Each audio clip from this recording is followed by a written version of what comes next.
and I want to welcome you all to our August 12th, 2026 meeting. This is a virtual meeting, and it will be conducted in accordance with all applicable laws related to virtual meetings. Anyone who's attending and joining us that wishes to participate may be able to do so by accessing this meeting by Microsoft Teams. That information is posted on our website at capecod.gov. I'm going to ask if anybody who is participating is videotaping this or recording this in some way to speak up and let us know so that all participants in the meeting are aware of another party recording this. So please raise your hand if you are. The chairman is going to declare we have a quorum. All of our votes, because it is a virtual meeting, will be by a roll call vote. And I'm going to ask if we're ready at this point to proceed, everyone, with a Pledge of Allegiance. And Ian, could you? There we go. There we go. I pledge allegiance to the flag of of the the United States of of America, America, to to the the republic republic for which it stands, one one nation, under under God, God, indivisible, with liberty and and justice justice for for all. all. Very good. Now I would like to ask everyone to join with the commissioners in a moment of silence to reflect on the bravery and the sacrifices of all those who have put their lives on the line in service to our country and continue to do so around the world.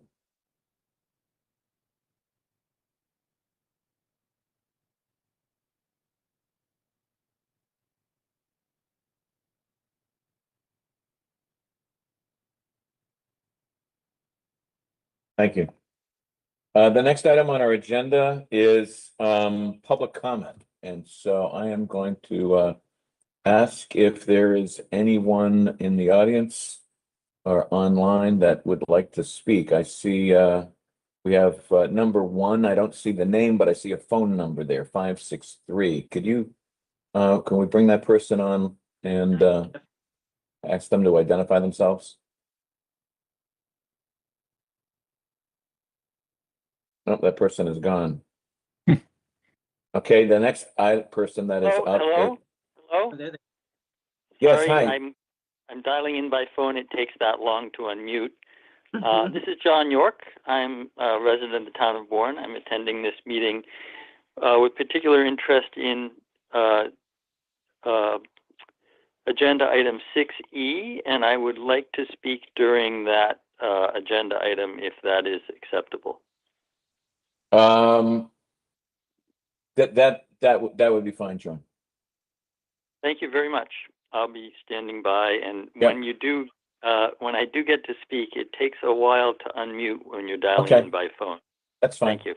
We'll be up. We'll take that into mind, and just feel free to raise your hand, just to remind us of your desire to speak. But we'll be looking for you. Okay. Is there anybody else that seeks recognition? I see Mr. Stephen Buckley has his hand raised. Stephen.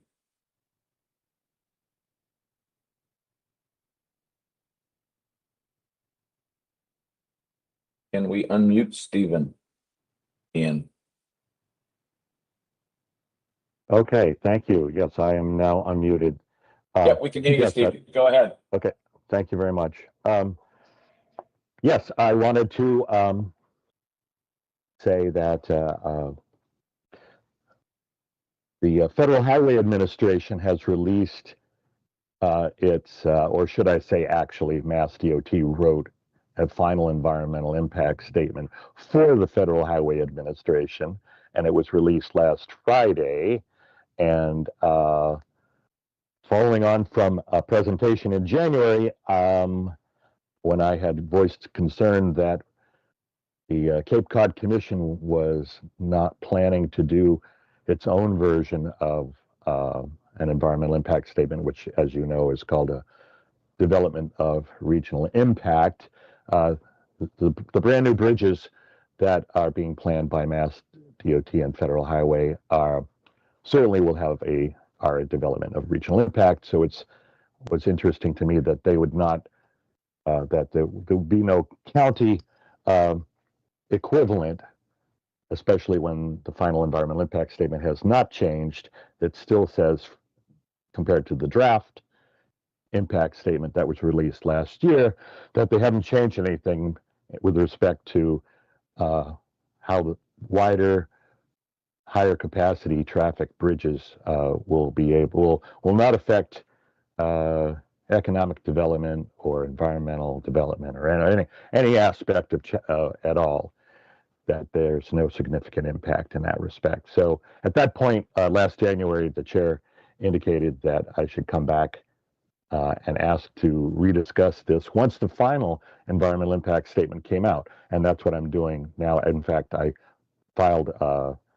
made a request 2 weeks ago, and hopefully, maybe it's the next meeting, that would be an agenda item. And I realize that the County Board of Regional Commissioners can't order that the commission do its own DRI report, but I encourage the board to still take a stand as to whether this is something that needs to be, that the feds and the state government have a blind spot with respect to the fact that wider bridges won't encourage anybody to use them. Thank you very much. Thanks, Stephen. Next up is Catherine Jansen. Catherine? Can we unmute Catherine? Ian?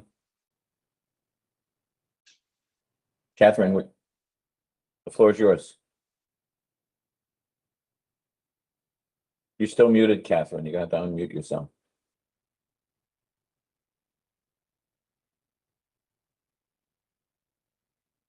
All right.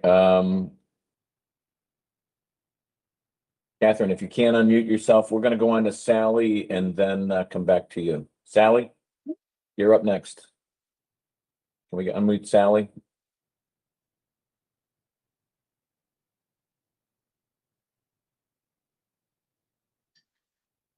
Okay. Okay, Well, Sally. good morning. Good morning, Sally. Could you give us your full name, your town, and I your will. comment? Thank you. My name is Sally Urbano. I'm a resident of Harwich. Yes. And came to thank you, Chairman Forrest and Commissioners today. I spoke at your recent meeting before the Harwich Select Board about the Cape's carrying capacity, the real limits of our water, wastewater, roads, open space, and natural systems that are undergoing continued development pressure. I thank you for listening and for placing this issue on today's agenda. That responsiveness is remarkable and exactly what a regional government should do. Taking a concern, raising comment, and putting it on the formal agenda shows you are paying attention to the long-term sustainability of Cape Cod. You're also being brave. It's a multifaceted issue of dire importance. Faced with such a complex task, many would choose to ignore it. It is not easy to confront what has already been lost. These first steps, however, offer real hope. In Harwich, we have a local grassroots group dedicated to these issues, communicating in Facebook and email. These types of groups addressing carrying capacity now exist all over the Cape.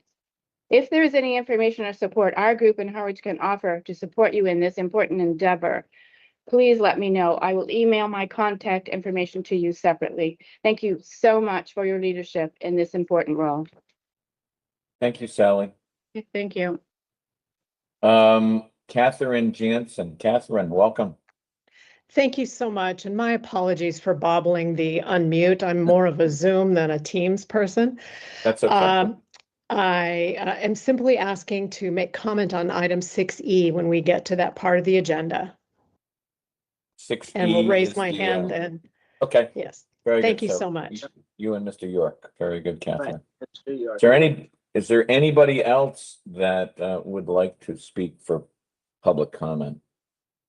Okay, hearing none. We're going to move on to the next item on our agenda. This item, it said it's 6A. It's Falmouth officials We have a number of officials from the town of Falmouth joining us this morning to talk a little bit about some developments that are unfolding there. For those of you who have been following our meetings, we tend to sort of target, when we go from town to town, some key issues that towns are wrestling with. And obviously, water supply issues are always high on our list of issues to talk about. And we're fortunate today to have some time with our Falmouth friends. We've got Doug Brown, select board member from the town of Falmouth. And we also have, I think, Matt Lannon. I saw him in our group. I don't know if Matt can be brought on to our screen, but Matt's welcome to join us. And we wanted to invite Doug and Matt and anybody else from the town of Falmouth to update us, to brief us on how they're wrestling with the drought, water supply changes, and we want to get an update and see how we can be helpful. Doug, I'm going to turn this over to you. I believe I see Peter McConerty there, also town's DPW director. Okay, can we bring Peter into the screen, into the meeting? I'm assuming Peter would want to join us. We're not Yes. gonna. Yes, that'd be great. Thank you. And Okay. and also we have Michael Rigetto as our water treatment manager. Terrific. Let's bring him in. Peter, good to see you. Good to see you, Mark. Good morning, everybody. Good morning, commissioners.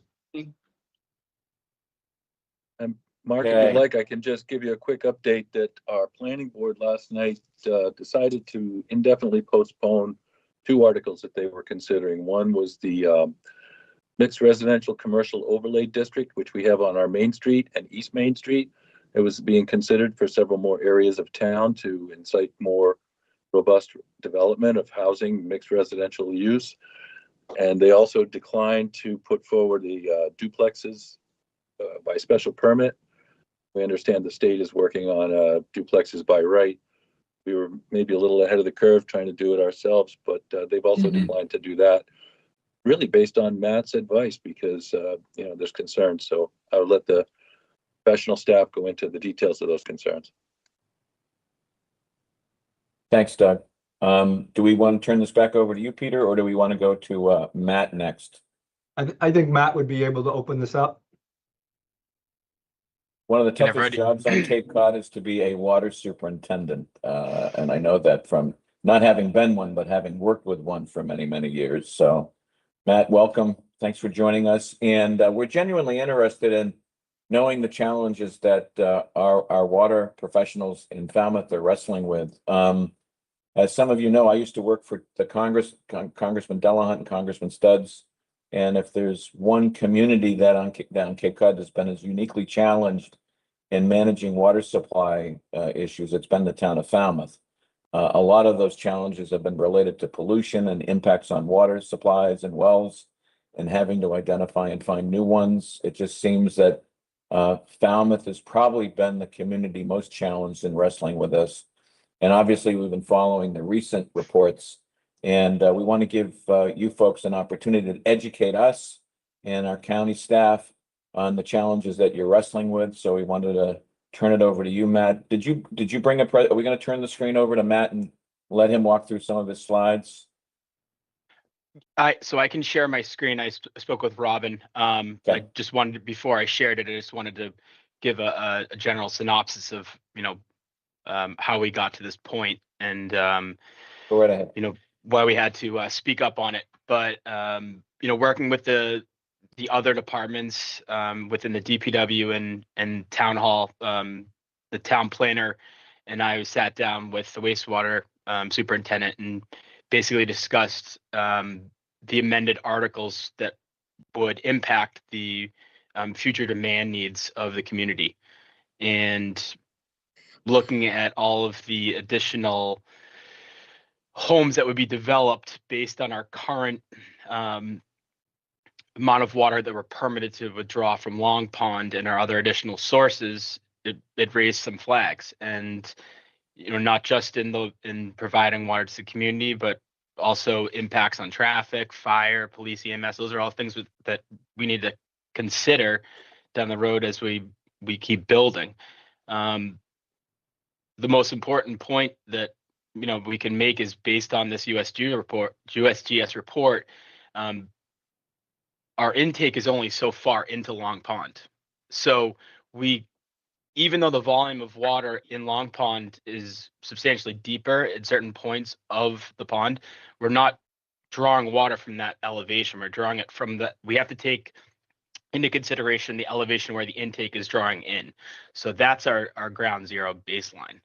And that's kind of the misconception that is kind of hard to demonstrate to to certain people. We've also been in a level 2 significant drought this summer and in the last 4 to 5 years. And the presentation that USGS provided to us demonstrates that we haven't historically returned to those existing volumes of water in Long Pond. We're also getting high impacts with the irrigation uses, and we can't police it right now. We just do not have the manpower. The irrigation drawdown on our peak demand in July and August really impacts Mike's operation up at the plant. And we're only manned. I think we're one of 11, Mike, that's only manned 8 hours a day. And then the rest of the time is SCADA driven. Unless there's alarms. We're the only one. Only one. But I can certainly share the presentation before we and move any further. But can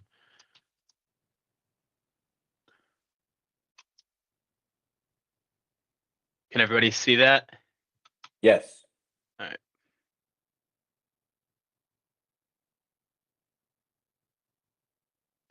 So about a year and a half ago, USGS reached out to Mike and the team in the water department to ask if they could try out this new multi-beam sonar survey. And as you can see down here with my cursor, they have this sonar that detects all the different topo inside of the pond. This is our treatment facility. This is our pump station, and our intake's about right here. Yep. This is the team that was here to perform the survey from the beginning to end. This is the old pump station over here before it was redeveloped over to here. And as you notice right here, the LiDAR is 6.23 feet during the sonar survey. This is how the LiDAR contour was in April, May of 2020 at the highest elevation of 9 feet. This is the drone orthophoto. But this is kind of what's concerning is, the pump station gauge level in feet, and that was only in April. And here we are at the elevation of the intake.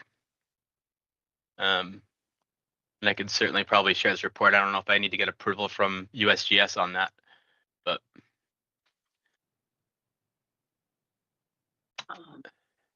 Right here is all the different historical data we've captured for from the intake right here up to our raw building before it pushes over to the plant. Got it. So these are the track marks from 2024 to April 2025.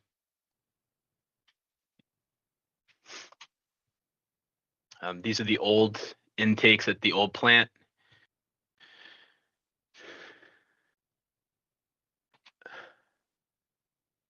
And then right here is the daily gauge levels in that duration.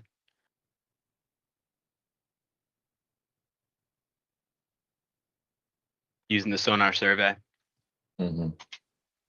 And here's the design of our actual intake from the elevation of the pond to the intake itself.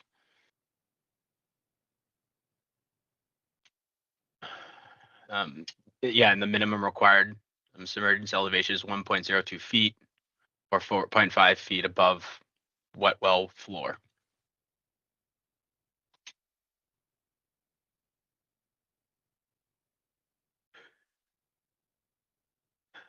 It's just more of just the sonar version of it.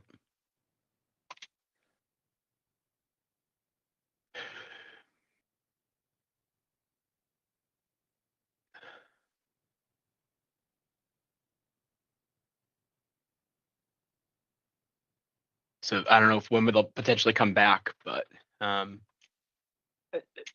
So, if I may, Mr. Chair. Matt, can you take a question right now? Yeah.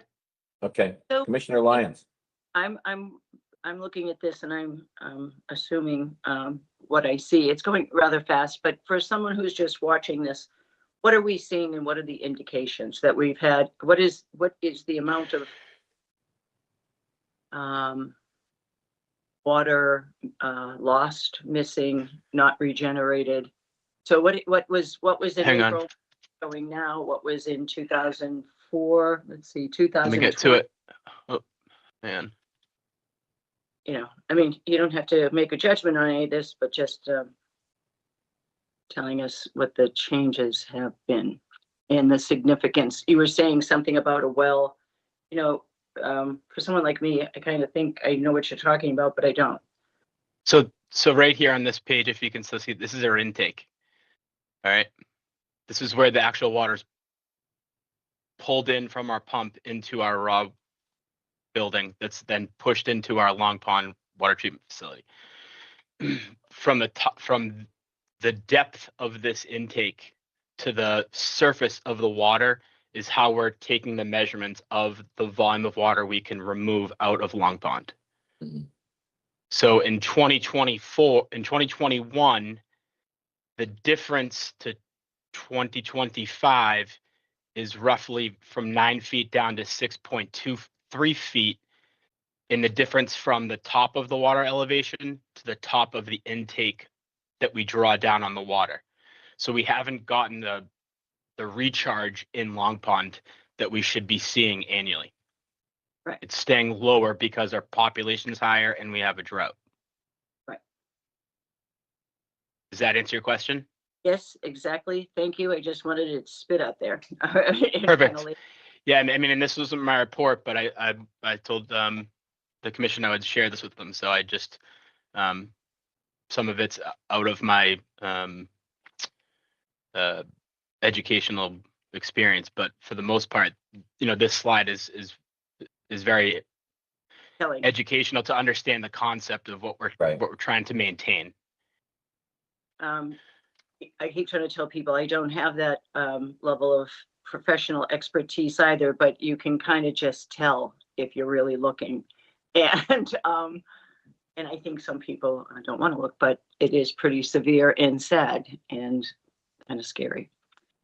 So this is just Peter McConaughey, Director of Public Works. So to kind of put this in perspective of the Falmouth as a community, we're a seasonal community. We're going into the summertime, and as all Cape Towns, you have seasonal events. We had the 4th of July, and now this week we're going into road race week. So we've been working with our water, the water treatment operators, and what we're looking at is on the 4th of July, our water treatment operators were having a tough time keeping our tanks full around town. There was so much consumption of water on the 4th of July, and now we're getting indication that it's happening this week. And with the road race being Sunday, the amount of population in Falmouth, it'll start picking up today. We started seeing this on Monday, and we usually go from 35,000 people on this week up to 110,000. So you think about the amount of impact on the water system, and then you have to also consider firefighting, right? The minimum pressure for firefighting. So these are the types of things that we're seeing in Falmouth. And this is just a normal year without any development, just with the standard development going on that we're running into. And we've been seeing it over the past several years. It's increasing, and with the pond level dropping, that's an indicator for us that the pond level is dropping. Because, correct me if I'm wrong, Mike, but that it's considered a that's the actual groundwater. It's a kettle pond, but that's actually the groundwater elevation, even though it's an open reservoir. So that's what we go off of for the groundwater. If it's dropping 3-4 feet over the past 4 years and we haven't seen that recover, it's an indication, and that's everywhere in town. So I'm going to let Mike jump in further with the water system, but we're a mixed system. He can talk about the amount of tanks we have and the amount of water sources that we have, but the Long Pond is the primary drinking source, and then we have the MMR that we get water off of. But Mike, did you have anything else you wanted to add? Sure. Mike Regatta, I'm the chief operator for the town of Falmouth. Matt kind of covered Long Pond. I can just jump in on the system overall. That would be We great. we have a surface water, which is Long Pond, about 60% of our supply, and then groundwater sources and a connection with the base through the Upper Cape Regional Water Supply Cooperative, which I'm sure most people are familiar with. Yeah. I would say our main challenge is we have 7 million gallons of storage in the air, and the ability to pump system-wide almost 15,000 gallons a minute. And in the summer, you know, we drop down 1 or 2 million in the tanks and we're pumping full steam ahead, and we never get back to that full 7 million gallons. In the summer, we can pump up to 12 million gallons in one day. In the winter, it's almost a quarter. It's like 3 million a day. So we see a huge, you know, that could be a lot to do with irrigation. It's just, you know, we have almost 22,000 service connections, or just over that. So, you know, policing that is very hard. So we're pumping full steam ahead, and, you know, it's not that we don't have enough water. We have the water. It's just the summer demand is way too high. So I think, you know, I didn't write the letter, Matt did, but I think where he was going was, there's no way we could keep up with it if we just continually increase the amount of service connections that we have without doing something to bring To the remediate. consumption down in the peak time of summer. Long Pond, you know, just for a little operational background, it's manned 7 to 3. It runs fully automated overnight. Like Matt was saying, it's the only grade 4 surface water plant in the state that does that. But typically it shuts off around 10 or 11 at night, and it would kick back on around 2 a.m. In the flow varies, but based on tank height. But over the 4th and then starting Monday, it's not even shutting down, which means, you know, as the tanks drop, it turns on and it gradually ramps up. And then as the tanks fill, it gradually ramps back down, and then would shut off when we hit that 7 million number. We're unable to reach that number at the end of a day. So we're okay. I mean, tomorrow we're supposed to get rain. The tanks are relatively full, but they're not topping off. And if you get weeks of hot weather and high use, you could potentially run into a situation where, you know, you don't refill them. And we can do stuff about that in terms of restrictions or do not use, but, you know, we like to avoid that if possible. Yeah, it's the enforcement of it. And the other thing that Falmouth's looking at, and so looking into the future to see if we can get more wells, right? Is a possibility to draw more water. Well, that's something that the town is working with, but working with the state and with Mass DEP, it's a long process to get a new water, to bring on a new water source. For instance, I know Mike and Matt were working on a well that was shut down in the 1980s up in Ashumet. And because of the long duration of it being shut down, you just cannot go and turn that on again. Mass DEP looks at that as a new water source. So that's years out of permitting, planning, and prepping and design on that. So I want to add something to that too, Peter. Just because they give us another source doesn't mean that we can withdraw more. Obviously, we're going to apply to withdraw more water, but it's more of a redundancy factor. If Long Pond, you know, knock on wood, was to ever go down, you need redundancy in your system, and we rely heavily on Long Pond. Obviously, we'll apply for more water, but there's a lot that goes into it, such as proving you conserve water, and a lot of other steps that, you know, we're going for a new source, but we don't know where that ends. Commissioner Lyons, did you have a question? Yeah, it's really a comment. I mean, you know, I have this discussion with people around the Cape and with a lot of friends. And of course, you know, the discussions about affordable housing. And for me, like, just take affordable housing out of it. It's the development in general. And I see it here. I mean, there's times the storm really showed development because a lot of trees went down, and I'm driving around out of the Outer Cape saying, oh my God, I didn't know that was there. I didn't know that was there. And there's a lot of development going on. Okay, so they don't live here year round. Well, people are living here year round. We're populated more than this region has ever been populated before, especially post-COVID. And there's a push for this. So everybody says, well, we have plenty of water. I said, yeah, we might have plenty of water today. We might even have plenty of water for the next 5-10 years. But we don't know how much water we really have. And we just keep assuming this is all going to work. And I do think that this is evidence, or a piece of evidence to show us that we really have to take things seriously and, you know, take maybe a pause here.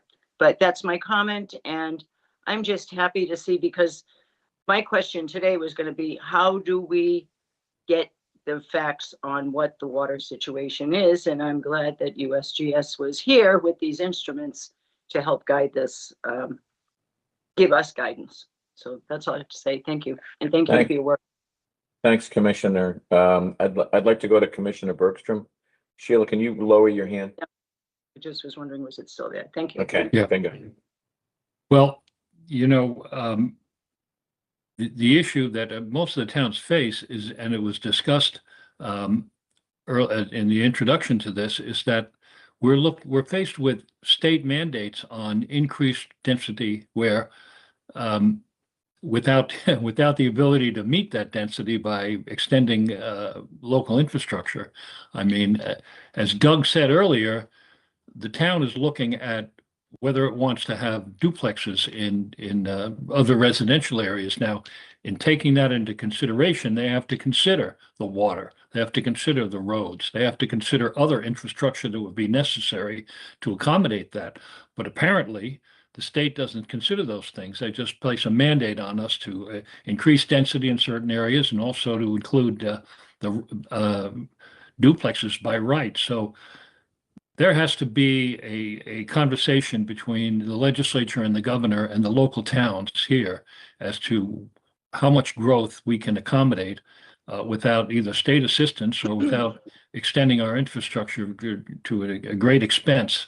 And we're going to have that discussion later on in our meeting. But it's a challenge that every town faces, and I think it's unfair in a state that has traditional home rule that we be mandated to do things that we are not presently capable of doing. So anyway, that's what we're faced with. Thank you, Commissioner. I'm going to turn this over to Doug Brown. Next, Doug, go ahead. You get your hand up. Thank you, Mark. So, you know, we've already got a ban on irrigation. Unfortunately, I see quite a few sprinklers still running when I go driving around town. We're going to need to implement, more active enforcement on that. I don't know exactly how we do it, but we're going to have to think of something. But the thing is, if we've already been banning irrigation because we're in a level 2 drought, where do we go next? I think we're going to have to consider, I think my select board will consider, we might have to declare ourselves in an environmentally sensitive area, and we might not be able to do any more building for a little while until we figure out what it is we're going to do. Maybe that should be something that should be considered Cape-wide as well. Absolutely. Understood. Peter, I see your hand raised. Go ahead. Yeah, I know we've been talking about this for a little bit, but I just wanted to say that, so Matt Lannon was to send the first letter to the planning board, but I think what it did is it opened up a venue for a conversation, for a larger conversation in the town of Falmouth with, we're looking to put the Board of Health, the planning board, the select board, and multiple people in multiple departments together to be able to talk about this. We as public, we can talk about infrastructure and public works. We can't talk about public safety, but there is there's also, obviously with the fire department, there's a risk for them if we have low pressure, and they're not going to be able to. But the last thing we want to do is have low pressure in the pipes in the piping system and get back siphonage. Then you're looking at water quality issues. So it's all these things that you really got to take into consideration before you start moving forward with these with either amendments or bylaw changes. And I think it was Ron, I think you said it. I think the state comes in and they put these unfunded mandates on the towns, and there really needs to be more of a discussion from the state municipalities before these things happen, because they haven't even started talking about it yet, but they're also started, the mass development is also looking at the Joint Base Cape Cod. And that's right on top of the Upper Cape Lens. What's going to happen with that? So there's ongoing meetings with that, but I think that the towns across the Cape really need to start looking and reaching out to the state representatives to start getting some conversations and get to be heard on this, because we're the ones that are going to have to manage it. We're the ones that are going to have to deal with it. Thank you, Peter. Thank you very much. I think one of the reasons why we're having these meetings and why we're out visiting the towns is because these are precisely the issues that we need to work together on. When we were in Eastham not too long ago, we had a conversation about the Nauset Lens and its capacity to handle growth and demand. And in Eastham, they were talking about needing to go maybe to a neighboring community or a neighboring lens. And as you know, Peter, you just can't go where a town might like to go. I mean, much of this process of making those interconnections or going into another region for water, that's something that is controlled by the state. So I think we need to have a regional perspective and be able to speak clearly, amongst ourselves about what we need to do to deal with this problem, and then also communicate that with legislators and other policymakers. But the reality is that we're sort of left on our own to deal with this. And I think one of the things that history has shown is I think Falmouth as a community has done an outstanding job in serving its residents and serving the people in the community and helping wrestle with these challenges. This is not the first time Falmouth has had a water supply challenge or a water issue. You've handled them before, you've dealt with them. And in many respects, it's because we as a group have sort of worked together to insist on the state getting the state's attention or getting the federal government's attention to address the problem, because in many respects, they have an important role to play. Commissioner Lyons, you had your hand up. Yes, I'm just going to continue my thought stream here, but and also just say, you're talking about health in the fire department and the ability to do this. This is something we needed to have some kind of evidence, and this is really like a first step of concrete evidence, and I'm very pleased that you felt strong enough to bring this forward and not afraid of what the consequences would be, because you're saying we might not be able to do any more development and everyone's going to kill you. There's a lot of people, and there's been the whole machine out there about affordable housing and helping other people, and so people's mindsets are into this thinking, this is God's work. And I've been trying to say, we are a different thing here. Are we a tourist, beautiful, ecological area that people can come to? I mean, there's times I felt like I shouldn't have moved here year round because, number one, it is the refuge.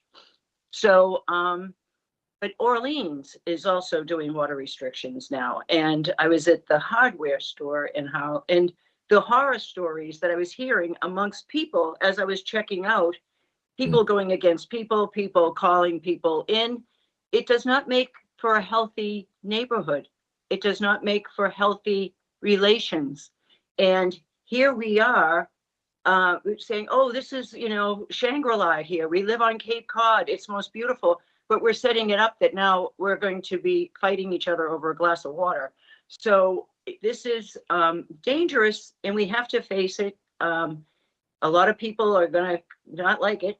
And but I think that this is something I would be very interested in hearing that conversation when you have all your departments together. And you're not the first DPW I've heard trying to pump as much water out, and the town's officials saying, you got to supply this, and where is it going to come from? So I understand. And out here, we're a sand dune and we're 2 miles wide. and we have very little to go on. And Provincetown hasn't had its own water in 30 years. It's been taking it from Truro, and the building is going nuts. So there's got to be, we have to start thinking. I mean, really, like rational human beings. So that's it. That's my editorial for the day, but also just reporting what it's like out here in the Outer Cape. It's not much different, only narrower and shallower. Thank you, Commissioner. I'm going to go to Doug Brown. Doug, my understanding based on previous conversations with you and the chair of your board is that your board's getting briefed on this situation relatively soon in a bit more detail, and that you are going to be working with your team, with Peter and Matt and Michael, to sort of develop a game plan in terms of next steps. Is that a correct assessment? That is correct. Yeah. We've been talking about it recently. I've been talking that the last 3 years I've been asking us to consider just permanently banning irrigation from our water supply. And I don't think, I mean, we've been all thinking that these droughts are sort of temporary, but now we're starting to see more evidence that this is more of a long-term situation that we're going to be in. We're not only going to just have to do the irrigation, there's other things we're going to have to consider. So yeah, we're going to have a meeting. As Peter said, we want to get a joint meeting where we can all talk about this whole thing holistically, because, you know, we're headed down a path that's not sustainable right now. I hear you. Commissioner Bergstrom. Yeah, the issue is even more complicated because there's enough water in the ground to supply everybody on Cape Cod. The issue has been we've talked about before, is our ability to pump it and the infrastructure needed to get that water to various homes and businesses. Now, drilling new wells and extending the water distribution system might not be an option because of increasing development, we have to extend the water system. In order to do that, you have to go to town meeting. Town meeting says we don't want to extend the water system because it's only going to result in more development. So it's a chicken and egg situation. So I think the idea that we're going to start to drill new wells and extend the water distribution system is a non-starter at this point. You know, we're going to have to deal with what we have, and we're going to have to either do water conservation or we're going to have to put severe restrictions on some types of development in order to keep ourselves under some reasonable financial arrangement. And so that's what we're faced with. I've been in this situation before in Chatham. You extend the infrastructure, you extend the sewers, you extend the water. People say you can't do that. It's just going to result in more development. And they tend not to, a lot of them, especially lately, tend not to support that. So going to have to understand the political situation as well as the environmental and technical situation. Thank you, Commissioner. I'm going to go to Doug Brown again. Doug's got his hand up. Ron, Go ahead, Doug. Ron, I've been saying the same thing as you for years, that there's plenty of water in the ground. But recently I'm starting to think otherwise, because if I go around to all these ponds, Crooked Pond, I'm building a house right on the pond. I've been able to watch that pond over the last few years between the planning of the project coming to fruition. Pond is lower than it's ever been. And it's making me take an interest in looking at all the ponds in town. They're all really low. And I think that Long Pond is just making us pay attention to it, but there's not as much water in the ground as what I used to think there was. Yeah. Thank you, Doug. That's a very important point. Sheila, Commissioner Lyons. Thank you. I mean, I have never thought there was enough water in the ground, and I've been concerned about it for at least 10 years. And this is one of the things I just want to drive home to everyone. You know, we have this book, History of Barnstable County, 1685 to 1985. It was the 300th anniversary. So they kind of did an overview. And at the end was the picture of each town in 1985 of its population. So for Falmouth, your population, year-round population was 23,640 people. And this is 1985, just 51 years ago. Your summer temperatures were 27 to 41 degrees. I mean, that's winter temperatures, 27 to 41. The summer temperatures were 56 to 78, sort of like that nice week we had a week ago or so when it was dry, cool air and kind of cool at night. And your annual precipitation was 48, it averaged 48 inches over 128 days. Snowfall averaged 37 inches over 17 days. That is not happening today. And it hasn't been happening in a long time. And everybody doesn't want to talk about climate change like it's some sort of, but we are an animal species and you can kind of feel something's not right here. And this has been going on a long time and we just keep saying, oh, there's plenty of water. And we have to look at it. It's a finite. Look at the Danube has been in the paper this week. The Colorado River. This is not unique and we are really a fragile little piece of land sticking out in the ocean. Thank you. Thank you. Thank you, Commissioner. Question that I have for Peter, and you might want to direct this to others on your team. Peter, I know this is not an approach short term. This is more an approach long term. But, you know, when I've had discussions with the DPW and Barnstable officials and in other towns, I hear increasingly talk of water reuse, finding ways to do a better job of treating water and then finding other creative ways to reuse it. How realistic is that going to be an option down the road? Is that on Falmouth's radar screen? I mean, I can pass this to Matt and Mike. That's not, the reuse of water has not been a big discussion for, and that I know of in Falmouth. I haven't had discussions in Falmouth. I know we have we have the wastewater in Falmouth that we're looking actually to bring an outfall, right? So the water that'll come in will go, it's going to be on an outfall, but that gets into all the water recharges and what have you. But that has not been a big discussion in Falmouth about the reuse of water. No. Okay, that's helpful. Thank you. I don't know if Mike and Matt, you have anything else, but yeah. Doug, Doug, you have to unmute yourself, Doug. somehow you must have touched that. Sorry. I will say that when Amy Lowell, our wastewater superintendent, was presenting her plan for the outfall and the piping, I did ask if we could lay a line for reuse, and she asked me not to complicate the project, with an additional water line. But if we could hold that off for later, maybe we can work it out. That could be a relatively shallow line because it would only be used seasonally. So we'll get the outfall plan in place. Maybe we'll run some lines back to golf courses and some other areas that, prevent them from taking large amounts of water out of the aquifer. But that's a future plan that it may or may not happen. The other good thing to know is that if we really get desperate at some point in the future, the outfall pipe runs right past the water filtration plant. So if things change and we really get desperate, we could reroute that water and treat it. Nobody likes the idea. When I brought it up at the select board meeting, everybody went like this, but I mean, it happens in other countries and it happens in other states. So we're ready for, pretty much whatever comes at us, but we got to make some decisions. Thank you, Doug. I just want to say, Commissioner Lyons, did you want to add something? we keep going on doing what we're doing and then costing more and more and more to fix what we know is wrong. And we, at some point, we have to say, this is where it can't go on anymore. I mean, we're just adding more costs to everyone to fix a situation that was originally pristine. Understood. Before I wrap this up, Commissioner, anybody else have anything else they want to say? I just want to thank our Falmouth guests for joining us today. As I mentioned at the outset, we've been having really good conversations with local officials from one end of the Cape to the other. Water is a hot issue. It's incredibly important that we do what we can to sort of work together as a region.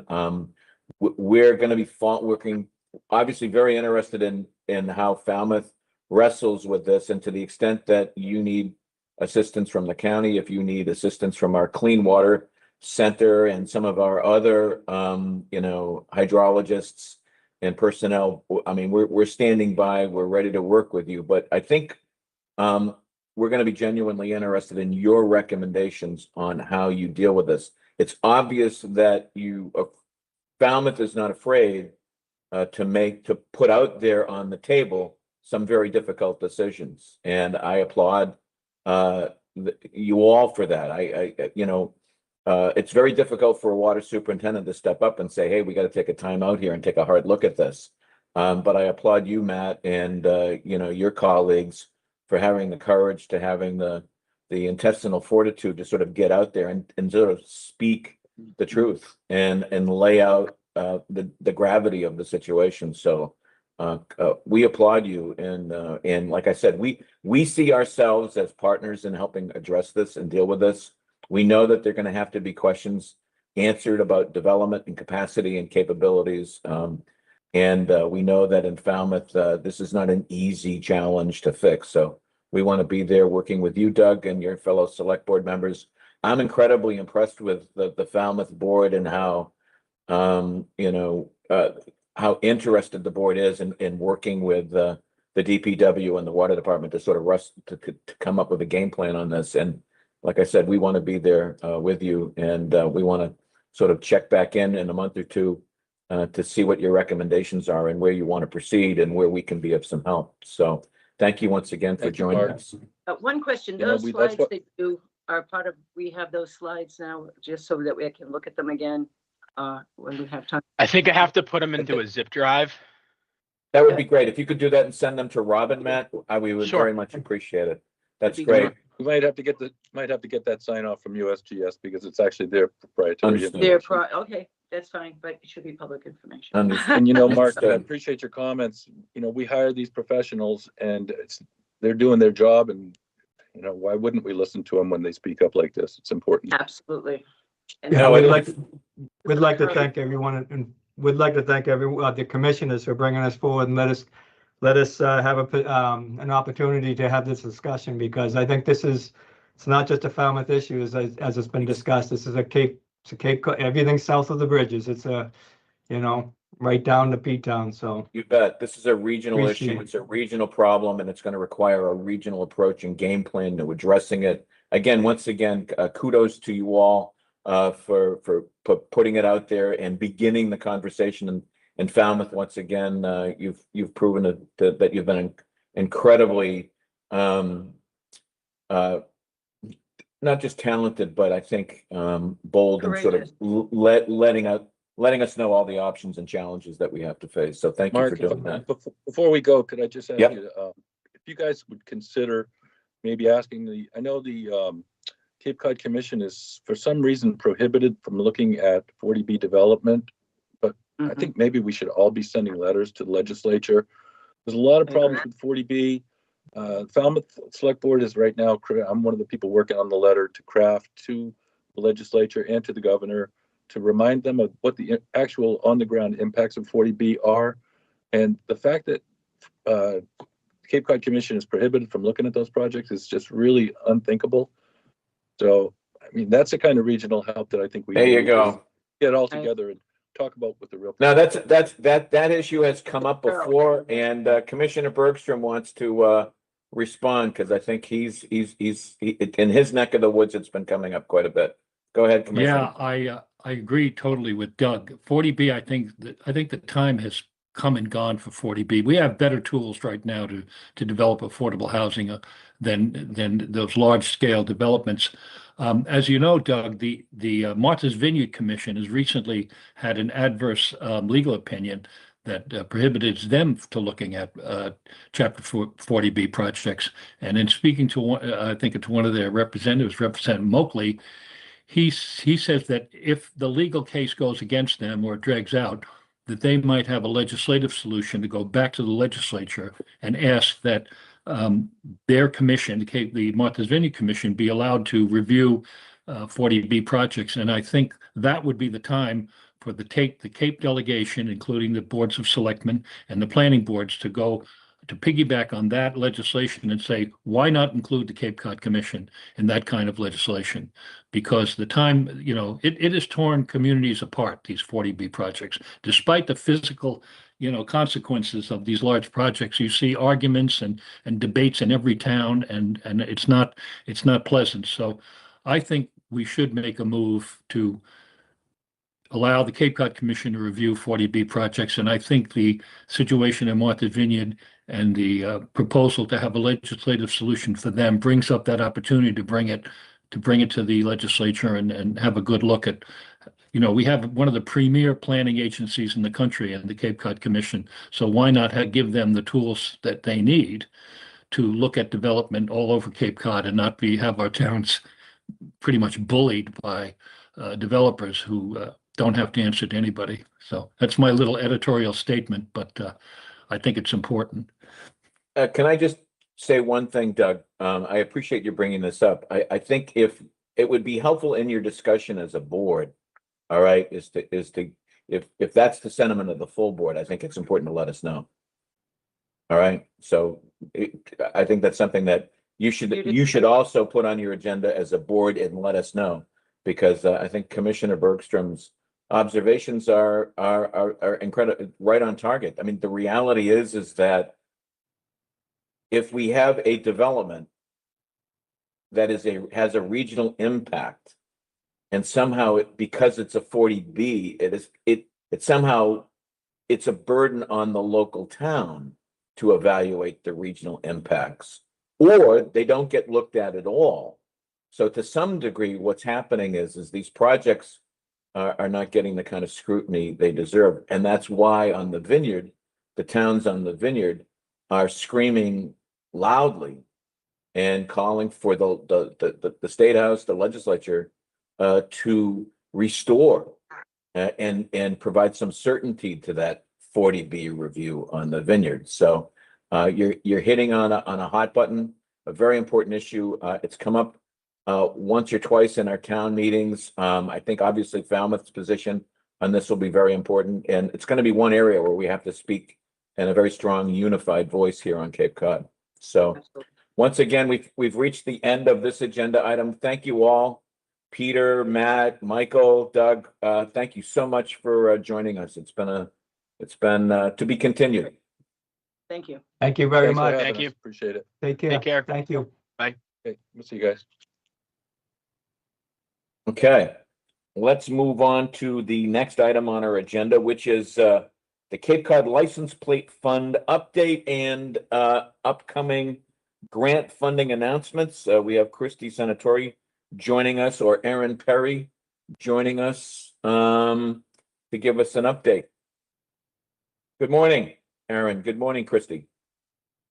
Thank you, Mr. Chairman. We are pleased to be here this morning to announce a new grant round through the license plate funds. Erin's really taking the lead on this. I'm going to hand it over to her, and she's going to walk us through what to expect. Great. Thank you, Christy, and good morning, commissioners. For the record, Aaron Perry, Deputy Director at the Cape Cod Commission. And as Christy said, very pleased to be here to talk about the upcoming round of license plate grants. And I'm hoping that you can all see my screen. We can. Did that work okay? Great. Yep. All right. So as you know, from time to time, the Commission, on behalf of Barnstable County and its Economic Development Council, seeks proposals to advance economic development initiatives in the region. The last round of license plate grants was in fiscal year 2025. Revenues to the fund, as I think you all know, have been declining a bit due to the introduction of other specialty plates across the state. However, we do anticipate that there will be sufficient revenues in FY27 for a small grant round, and today we'll be issuing that request for proposals. And so I'll just give you a quick preview of that request. Eligible entities for these funds include local or regional governmental or nonprofit agencies, and projects that are proposed should support the region's economic resiliency and advance the goals and actions of the 2024 Comprehensive Economic Development Strategy. So just a quick overview of that economic development strategy. The 2024 CEDS, as we call it, establishes a vision for a strong and vibrant Cape Cod, a region that supports a resilient, inclusive, and diverse year-round community with access to housing options, high-quality business and education and employment opportunities, and thriving natural resources. And it really seeks to build on the historic and unique characteristics that have drawn people to Cape Cod for centuries. The SEDS includes 6 goals to support that vision within the categories of people, places, and economy. And projects that are proposed and funded through this program should advance one or more of the key actions identified in the SEDS. Each of these key actions help to advance one or more of those broader SEDS goals and certainly that broader economic vision for the region. So these actions range from advancing infrastructure initiatives to increasing climate resilience, to providing housing opportunities, and certainly to supporting year-round community activity, entrepreneurs, and small businesses. The total funds allocated for this grant round are $125,000. The maximum award per project is $25,000. Projects funded should be completed within 1 year of the award, so we are anticipating that these are kind of quick and flexible funding opportunities to move forward a project within that 1 year time frame. Matching funds aren't required, but they are strongly encouraged, and leveraging funds from other sources will be something that is considered during the evaluation process.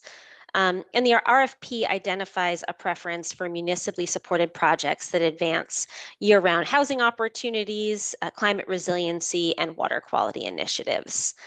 And the timeline for this request for proposals is that, it will be released today, and applications are due September 25th. We anticipate the Barnstable County Economic Development Council will forward their recommendations to you in an October-November timeframe, and that we should be able to make those announcements regarding the awards in November of 2026. And so certainly there is more information and more will be added to this webpage regarding this request for proposals, and certainly happy to answer any questions that you might have. Thank you, Erin. Commissioner Lyons or Commissioner Bergstrom, any questions, comments? No. Go ahead, Commissioner Lyons, go ahead. I was just going to say, after today, you should really focus on climate resiliency proposals as opposed to, furthering any further development, but I'm sure you'll get those too. But yeah. I very much appreciate the presentation, Erin. There's, as you know, there's tremendous interest in the license plate. I think the commission staff, you in particular, have done a great job in linking the license plate funding and the decisions with linking them with an overall strategy in terms of our economic development planning and tying them together. I think it's been incredibly smart. And I think at this point, I see Commissioner Lyons has her hand up. Go ahead. I just want to talk about the program itself. So the money is generated from the Cape and Islands license plate itself, or it's either CIRIC. And if you buy one of those, $50 goes to the fund itself. Am I right? Yes, the revenues are from the sale of those license plates. And how have those sales done? They've gone down, I think, since 2050. Am I? They have, yes, revenue has been declining to the fund. We are, anticipating that there will be sufficient revenues for a grant program of that size, and are, operating kind of conservatively to ensure that that's the case. Okay, so it's good to promote the Cape and Islands plate itself. Yes. Just thought I'd make that point. Thank you. Yeah, I think commission staff are meeting with other groups to see what we can do collectively to improve the marketing of the program, Commissioner Lyons. So those discussions are ongoing. I know it's a challenging environment, but an effort is being made to sort of expand the marketing of the plate to boost interest in it, which is important. Mm-hmm. Any other questions? Any final comments, Erin? No final comments, but you will see more information from us with this announcement shortly. That's great. I very much appreciate you and everyone at the commission coming to brief us. And this is exciting, this grant announcement. It's welcome news, and thank you. Great. Thank you very much. Welcome to know the awardees at the end. Yes, we will be back in touch about that. Thank you. Thank you. Thank you. All right. The next item on our agenda is a vote to amend the 2026 resolution implementation of the Massachusetts Executive Order 650 as it relates to Barnstable County owned and leased properties to reflect the recent passage of the Massachusetts Protect Act. And I'm going to turn this over to Vice Chair Commissioner Bergstrom. And if you need any help, I know Mike Dutton has been working on the resolution at your request, and feel free to, get Mike to chime in here as well, Commissioner. Okay, well, as you said, Governor Healy issued Executive Order 650 banning ICE activities from state properties and courthouses and so on. This was early this year. The board became aware of it. I propose that we extend that ban to county properties, including our campus there on Main Street in Barnstable Village, also the courthouse in Orleans. And we voted to do that, I think, and that this was in early March when I made that proposal, and indeed the board voted to do just that, I think, in our first or second meeting in April. So that brings us to the current time. Well, recently, the state and the Healy administration has enhanced that order with the Massachusetts Protect Act. And I have, with the indulgence of the chair, I'll read what that does. It says, it bans future agreements which deputize any 287 agreements which deputize local police to act as immigration agents with very limited exceptions. It restricts the use of state and local resources for civil immigration enforcement. It places limits on police communications with ICE. It prohibits police from asking about immigration status except in limited criminal contexts. It bans arrests on civil matters inside and outside Massachusetts courthouses, and it bans civil arrests at schools, healthcare facilities, and daycare centers, and it expands rights and protections for detainees held in Massachusetts jails, and it also allows individuals to sue state or federal officials in state court for violations of federal constitutional rights. So I'm going to ask that the board include those provisions in our executive order to amend our executive order, which we passed back in April. Very good, Commissioner. Commissioner Lyons, are you seeking recognition, or do you want to go directly to a motion? That's the leftover. I apologize. Thank you. No, I think that is fine. I'm in support of that. Okay. So Commissioner Bergstrom, would you like to make a motion? Yes. Where are we here? I move to amend 2026 resolution implementation of Massachusetts Executive Order 650 as it relates to Barnstable County owned and leased properties to reflect the passage of the Massachusetts Protect Act. Okay, do we have a second? Lyons seconds. So is there any more discussion? Hearing none, I'm going to ask for a roll call vote in support of the motion. Commissioner Bergstrom. Bergstrom votes aye.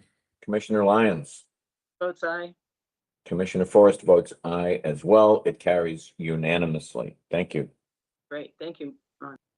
The next item on our agenda is a vote to join the Massachusetts Municipal Association in expressing concerns regarding provisions in the proposed environmental bond bill and in the economic development bill that, if adopted, could harm and in some cases will harm Cape Cod communities. I'm going to turn this over for a brief introduction to our county administrator, Mr. Dutton. As you know, the letters from the Mass Municipal Association regarding these bills, they are very comprehensive letters outlining provisions that are good, but also provisions that are not so good, particularly initiatives or proposals that infringe on home rule of local municipalities. We've been hearing a fair amount about that. I'm pleased that Mass Municipal has come out in strong opposition to some of these measures up at the State House.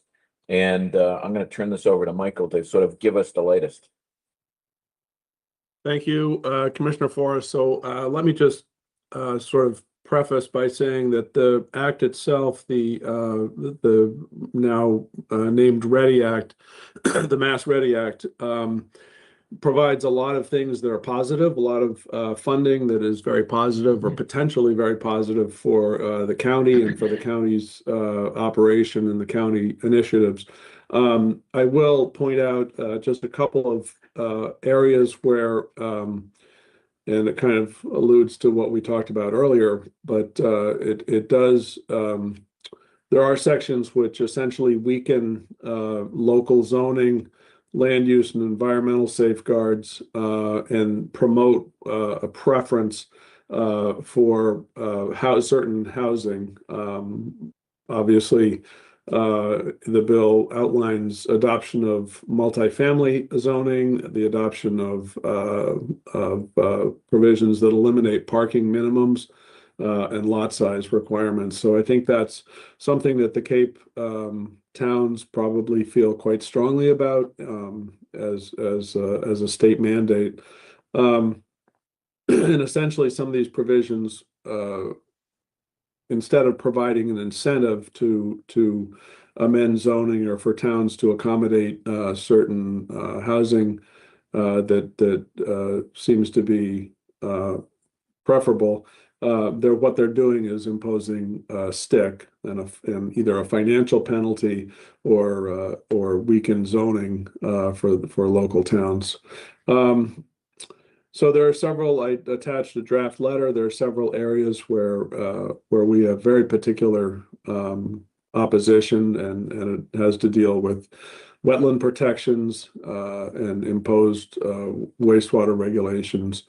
And so the state is essentially requiring weakened environmental and wastewater regulations in order to promote housing, and that we've got the message loud and clear that that is not something that the Cape is particularly in favor of. So let's just see. So on the plus side, we do support Representative Luddy had submitted an amendment to the House bill, which promoted more money for dredging statewide, and very supportive of obviously including that as that's a particular Cape need. But I'm happy to answer questions about the particulars of the law. As I mentioned, there are a lot of opportunities for the Cape to advance its mission through the funding, some of the funding that's been proposed, but there are very particular areas where I think the Cape and the commissioners are quite opposed. And I'll leave it at that unless you have questions. I'd like to make just a comment, an observation that the Cape and Islands Water Protection Fund Board sent a letter to the State House, to legislators, expressing opposition to this, and in the environmental bond bill, a provision, it's referred to as the grant preference modifiers. That is, giving preference to applications for environmental funds, like wastewater funding, for example, funds to communities that have weaker environmental standards. So here on Cape Cod, where we're working to protect our water resources, improve our estuaries and embayments, and spending a fortune, to do so, that somehow the way the ground rules will play out, if this language gets adopted, was that we will be, instead of being advantaged, we will be penalized and be less competitive in pursuing clean water funding for our communities. So this is just outrageous. And the good thing is that virtually every environmental group in the Commonwealth has weighed in opposition to this language. The idea that in the Commonwealth that we've got to do housing by weakening environmental standards, again, is that some of the messaging from Beacon Hill that is very troublesome and very problematic, and especially on Cape Cod, where, as we all know, the environment is the economy here. The environment is why we are here.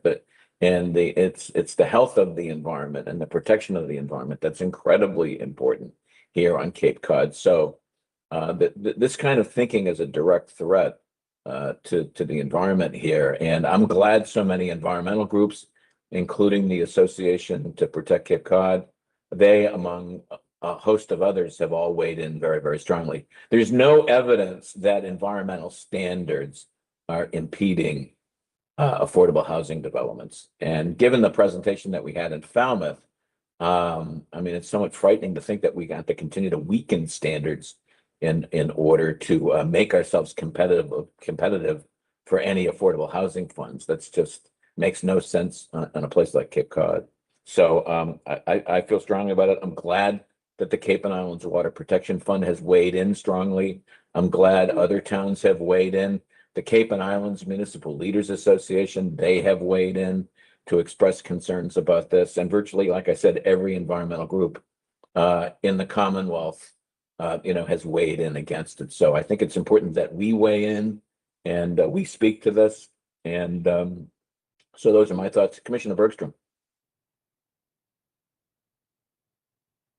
You got to unmute With yourself. everything, I agree with everything that my colleague has said about this.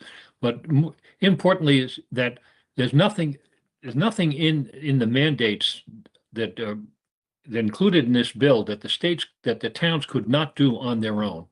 They could do the same kind of zoning changes that are mandated by this environmental bond bill. And indeed, some of them are looking at it, but they'll decide town by town what they want their towns to look like in 5 or 10 years. That's the principle I think that Massachusetts towns believe in, which is home rule. The people of Truro decide what's best for Truro.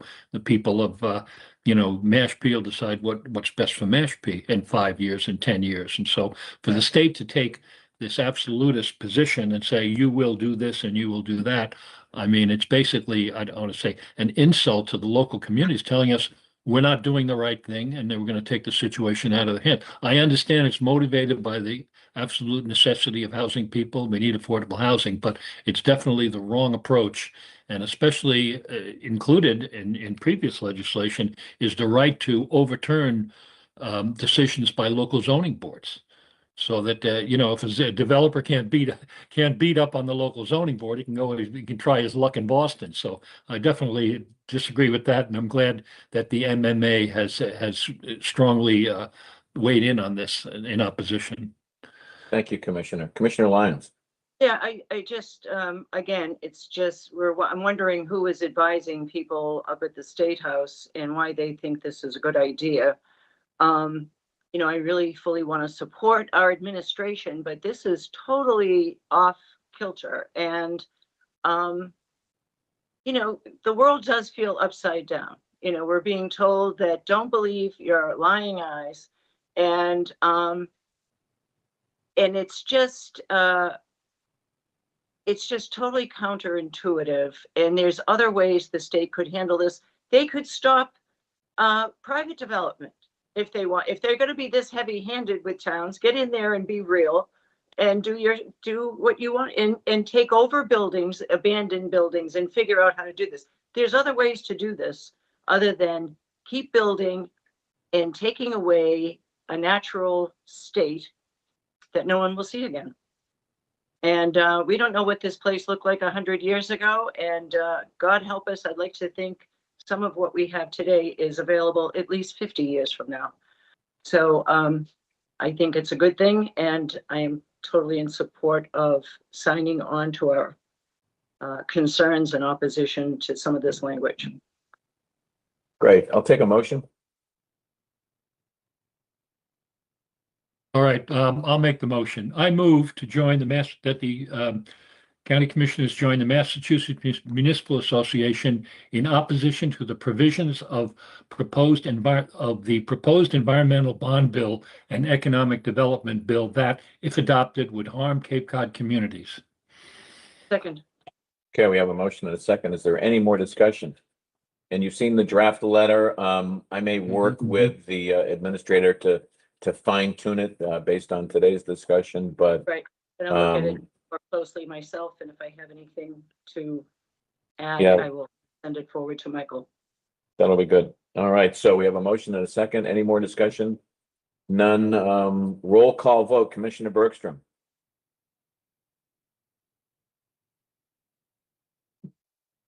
You can, we are muted. Mike, There you go, okay, okay. Bergstrom votes aye. Commissioner Lyons Lyons votes aye. and Commissioner Forrest votes aye as well. It passes unanimously. Thank you very, very much. The next item, 6E, is on proposed public grade crossings related to the Bourne and Sagamore Bridge access projects, as introduced by the Commonwealth of Massachusetts Department of Public Utilities. We've heard from them, and Michael will brief us on their request. Mr. Chair, we And, did 2 public comments that. Yeah, requested I'm gonna to- ask Michael to speak first and present to us. And then before I go to the commissioners, if it's okay with you, I'm gonna ask the public to provide some comments on what is presented by the administrator. And then after the public has had a chance to speak, I will turn the next part of the discussion over to the commissioners. So, Mr. Dutton. Thank you, Commissioner Forrest.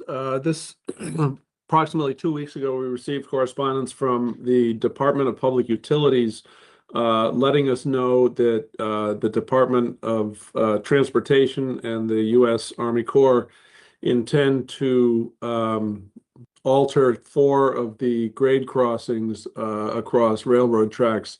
This pertains to both the Sagamore Bridge, which is moving forward, and the Bourne Bridge, which is lagging behind, and I think looking for funding at this point. But the DPU let us know that there are 4 grade crossings that will be affected by the construction on both of these bridges.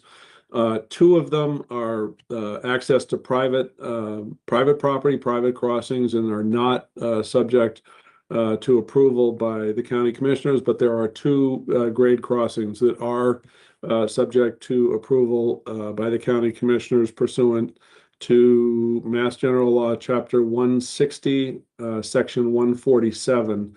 DPU also let us know outside the letter that this is, in their memory, the first time this issue has come up. Obviously, there are not a lot of bridge replacements in Massachusetts, so this might be a matter, at least in practice, might be a matter of first impression for everybody. This was just a notification that of what is going to be needed down the road. There will be a public hearing in front of the Board of Regional Commissioners at a later date once we figure out the process. DPU and Mass DOT are willing to help us define the process and outline the process to make sure that we're adhering to the general law that I had mentioned. So I just wanted to let you know that there is a process that we will adhere to, and that will culminate in a public hearing.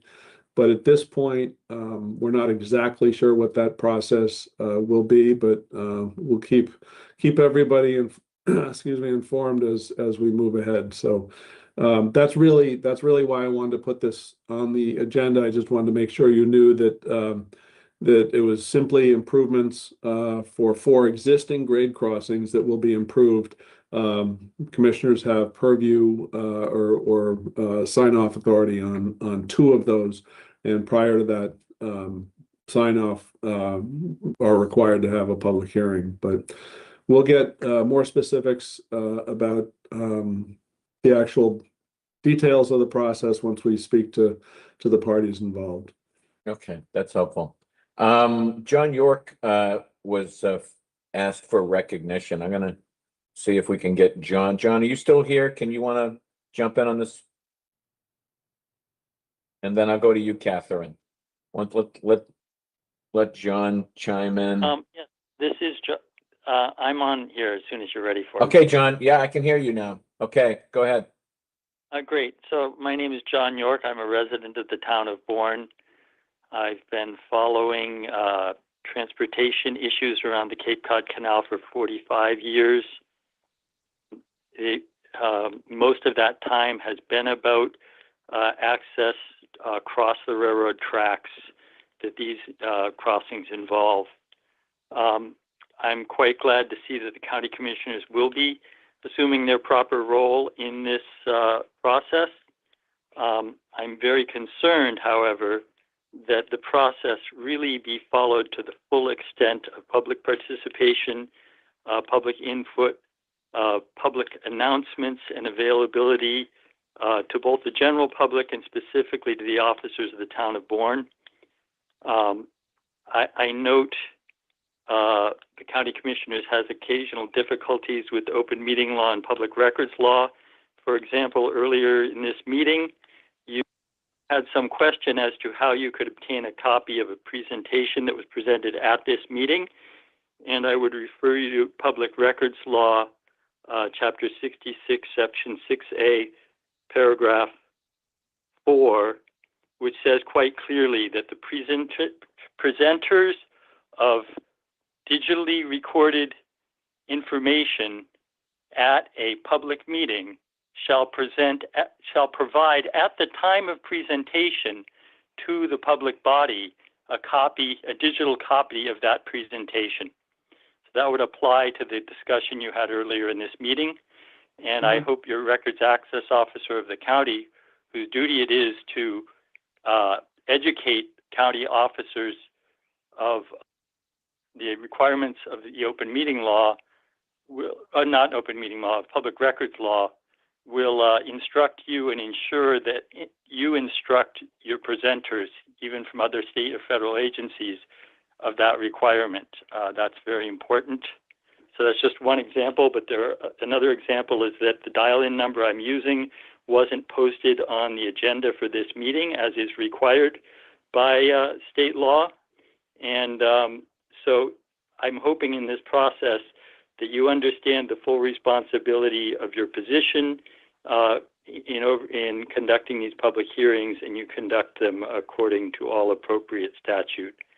That's just, sorry to start on a negative note, but it's important. It's extremely important, and I let that go by. Now back to the actual subject of the crossings. As Mr. Dunton noted appropriately, this is the beginning of a process, and I'm just speaking now to voice my desire and concern that the process is as robust and open as possible. There was discussion about and other agenda items of this meeting about the purview of the Cape Cod Commission and the county commissioners and where it's limited. In this case, I don't think it's limited. I think you have a responsibility to review and ensure that the public good is maintained through the development of these crossings. Specifically, as a member of the public, I would like to know how I can gain more information and if there's contact point at the Department of Public Utilities. So you referred to 4 grade crossings, 2 of which are private, but there's no really specification about what those crossings are or how the public can become informed of that. So if there's contact at DPU that I can contact with that question and they can provide me the answer, that would be very helpful. Again, any public hearing should be well publicized in Sure. advance with specific correspondence directed to the town officers of the host community, which is the town of Bourne. Access around the bridges project for bicycles and pedestrians, which I believe is the question at stake here, is extremely important to mobility within our town, especially during the construction of the bridges, when many of us will be getting around by bicycle, quite frankly, because getting around by car in the summertime is already impossible and could be much worse during construction. So I hope you follow all this very closely and take your role very seriously. And I'm very pleased to see this agenda item as an appropriate first step in that direction. So thank you very much. Thanks, John. All right, Catherine, can you unmute yourself? Thank you, Mr. Forrest, and thank you, commissioners. I have a brief context setting and then a very simple request. First of all, I want to thank Mass DOT for the continued improvement in bicycle and pedestrian infrastructure with the new bridges projects. That includes the recent detour during construction where they took in feedback from the community and created a safe detour. If we think about if you build it, they will come. We are certain that these improvements to multimodal infrastructure will result in more multimodal traffic across the bridges and into the surrounding areas. This is a good thing.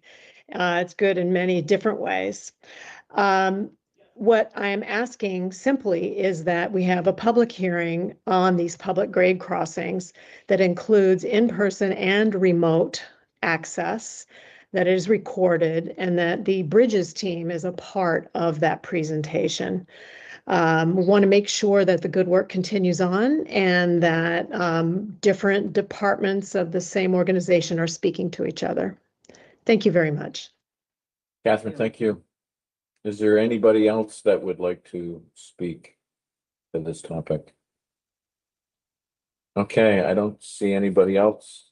Let's move on. Do we have a motion, commissioners? Do we need a motion?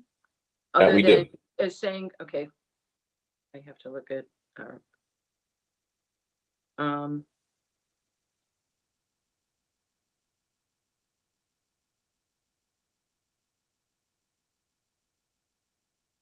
This is item E. This is item E, yes. I move to authorize the county administrator to engage in discussion with the Commonwealth of Massachusetts Department of Public Utilities, and once further information has been presented, hold a public hearing at a later to be determined date, or a later date to be determined.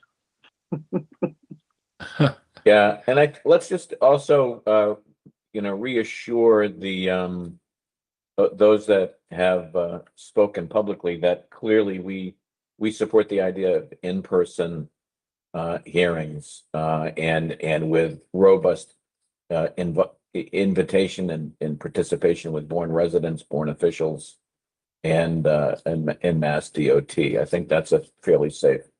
Commissioner Lyons, did you want to amend your motion to include that? I just want to commit us to reaching out to these two individuals and to the town officials of Bourne to, they can help spread that word. Once we are going to have a public ahead of time, we want your help in us having a successful outreach. So more to come on that. Thank you. Okay, so we have a motion. Did we have a second on this? Second. So any more discussion? Hearing none, all those in favor say aye. Oh, excuse me, let me back up. Roll call vote. Commissioner Bergstrom. Bergstrom votes aye. Commissioner Lyons. Lyons votes aye. And Commissioner Forrest votes aye. Carries unanimously. Very good. Thank you. Thank you. Okay, let's move on to the next item. Item F, proposed ordinance 26 to be named regarding FY27 supplemental capital budget. Administrator Dutton. Thank you, Commissioner Forrest. This is very simple. The Clean Water Center is in need of an additional replacement pickup truck. A new truck would replace a 2012 vintage, which is no longer roadworthy, and it is being paid for out of grant funds and will not be part of the general fund expenditures. Very good. Any questions, commissioners? Hearing none, could I have a motion? Mr. Chair, I move to introduce proposed ordinance 26 to be numbered FY27 supplemental capital budget to the Assembly of Delegates at their August 19th, 2026 meeting. And I will second that. Okay, we have a motion and a second and a discussion. Hearing none, roll call vote. Commissioner Bergstrom. Commissioner Bergstrom votes aye. Commissioner Lyons. Lyons votes aye. Commissioner Forrest votes aye as well. It carries unanimously. The next item on our agenda, item G, is to discuss and reaffirm our opposition to the proposed machine gun range and the Trump administration's scientific review of this GUARD project that is to be constructed in the Upper Cape Water Supply Reserve Cape Cod's principal drinking water supply. It's kind of interesting that today we had a conversation about the challenges in Falmouth with water, and we've had other meetings that clearly show water supply as an important area of concern for conservation and protection. And we still have a National Guard that wants to build a machine gun range, still in probably one of the most vulnerable and most critical areas of water supply recharge on Cape Cod. This scientific review in our packets, there's information about the scope of the review. I wanted to bring this on the agenda because I do believe that the intent of the scientific review is to second guess the EPA conclusion and their judgment that this is a highly risky activity. And I think the EPA has spoken. I think they've done a good job. And the Guard wants to spend over $1 million in this scientific review, which is just amazing. And our own health department has basically reviewed the EPA report and findings and has agreed with them. So we've had 2 reviews of the potential impacts and environmental impacts and health impacts potentially for this kind of project. So I just wanted to bring this back to the board to let people know that this National Academy review process is unfolding. We will probably have county officials that will be asked to be consulted, but I don't think anybody should have any doubt about where we as a board stand on this project. So I wanted to bring it up for discussion to see if there was a desire by the board to take this on. Commissioner Lyons, go ahead. And then I'm going to go to Commissioner Bergstrom. This is where, is it $1 million have been granted to the National Guard? Yeah, that's a, that you can do a lot with $1 million. You can change a lot of things. even mines, you can change with $1 million.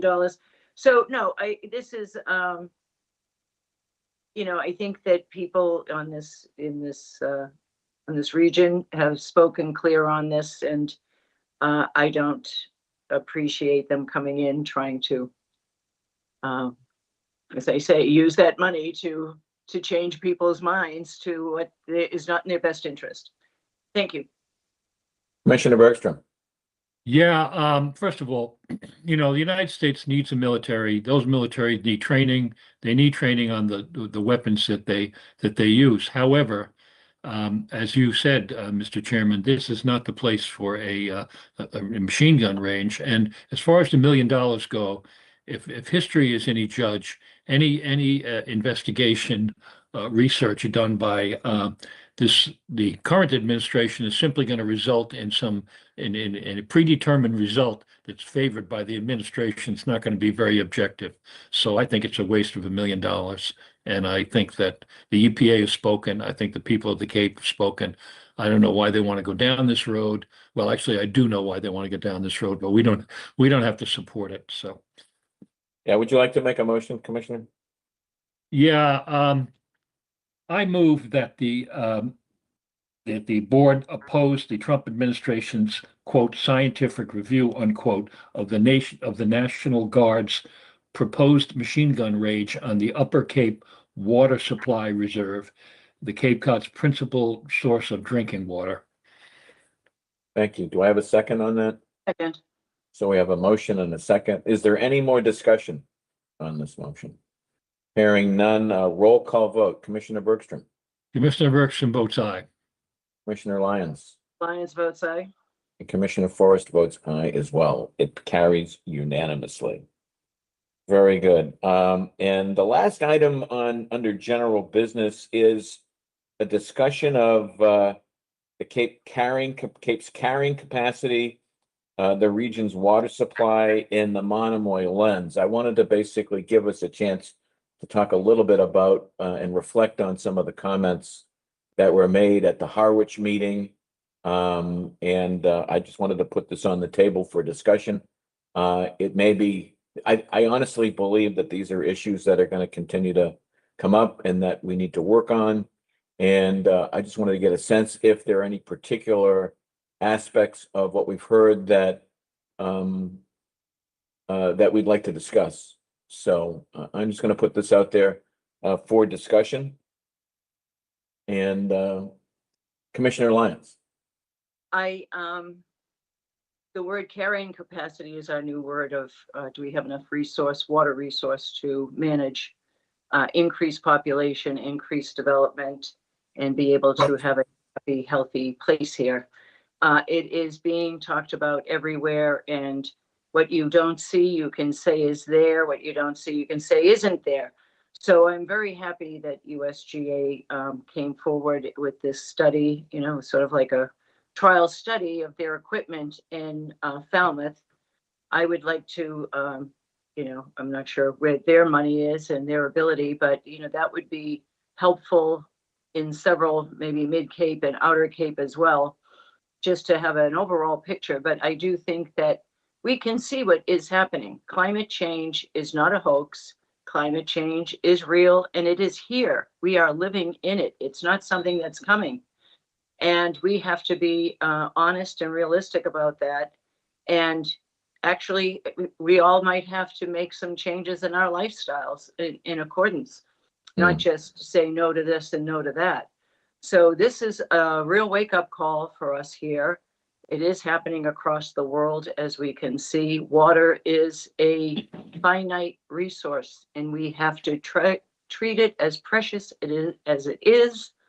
So I'm not sure if we have to do anything else about this other than recognize that we hear people, we see it ourselves, and we're committed to protecting this area in whatever way we have to, even if it's temporary pauses to really get an assessment of where we are. Thank you. Thanks, Commissioner. Commissioner Bergstrom. Yeah, I totally agree. There is limits to growth. There is limits to what we can do here on Cape Cod as far as development and population. But do we really want, they're natural limits, the limits of the land that we have, the limits of the ability of our roads, limits of our water. Do we really want to reach those limits, or we want to take a step back and decide exactly what we want the Cape to look like in 5 years? So instead of setting the natural limits, we set the limits that we decide on. This is how far we want to go. This is how much more development we want. This is how much more infrastructure development we want. And the Cape Cod Commission can be a valuable tool, but not available to everybody in doing this. They're limited in their function. They can't regulate or review 40B projects. The question has come up, the suggestion is made about a countywide DCPC, which, if it has a specific focus on certain things like infrastructure and water quality and traffic, can be a valuable tool.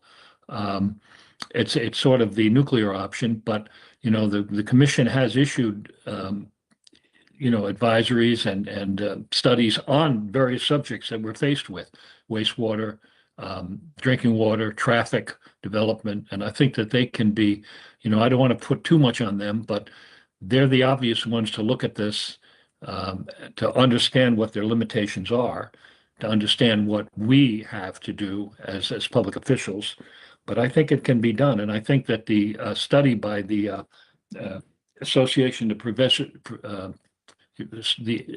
Association for the Preservation of Cape Cod did a recent study on the available land that we have, and they've weighed in on this too. So yeah, the time is right now to deal with this issue. The time was right back in 1989 when the Cape Cod Commission was formed to discuss just such an issue. But we have to revisit it right again, and we have to make some firm decisions, and we have to be able to have the ability to enforce those decisions, because the pace of development and the pace of increased population, increased traffic, it's not going to stop unless we do something about it. So. Thank you, Commissioner. Commissioner Lyons. The Cape Cod Commission is a planning board, and they have a responsibility, just like the health board and the water superintendent of Falmouth, to tell people what is happening. And when they were created, they were encouraging the zoning of 1 to 2 acre lots to prevent the amount, because we saw back then what could happen when we get to the point we're at. Right. So it's time to really exercise what it is we are, planning board, a regulatory board, and fight for that regulation, that power of regulation that you have. If it, or otherwise it's just dressing, make us all feel good like we have some control or we're doing something. We don't. We're going along with all the things that the state wants. We have to stand up for this region. That's what we're here for. Thank you. Yeah, I think in terms of reflecting on our last meeting in Harwich, clearly there's a level of frustration among the local officials. And as you said, Commissioner Lyons, climate change has had an effect on this discussion. When we were in Eastham, there was concern about the Nauset lens and to what degree the drought was having an impact on water resources there. We're hearing today, obviously, a concern about the drought and the limitations that it's placing on Long Pond. You couple that with growing demand for water resources, clearly there's a problem there. And I'm so pleased that the Falmouth Select Board has sort of put this out there and is addressing it in a very transparent, very open and very public way. And I think there's a lot that we can benefit from as they deliberate over this over the next few weeks. What I'd like to do, go ahead. There's an element of crisis here. We're getting to that. No, I would agree. I would agree. I appreciate them coming out and their water department. It's not the first department I've heard talk about these things.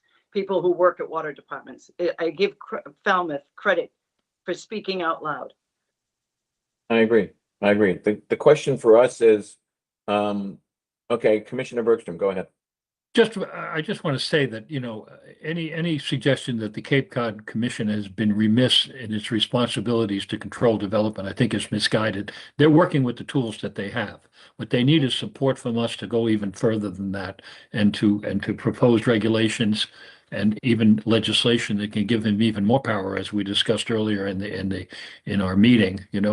They will do whatever they can to keep this place the desirable place that it is, but we shouldn't overestimate the authority that they have, because that's just using an excuse. That's just using an excuse for us not to do what we have to do.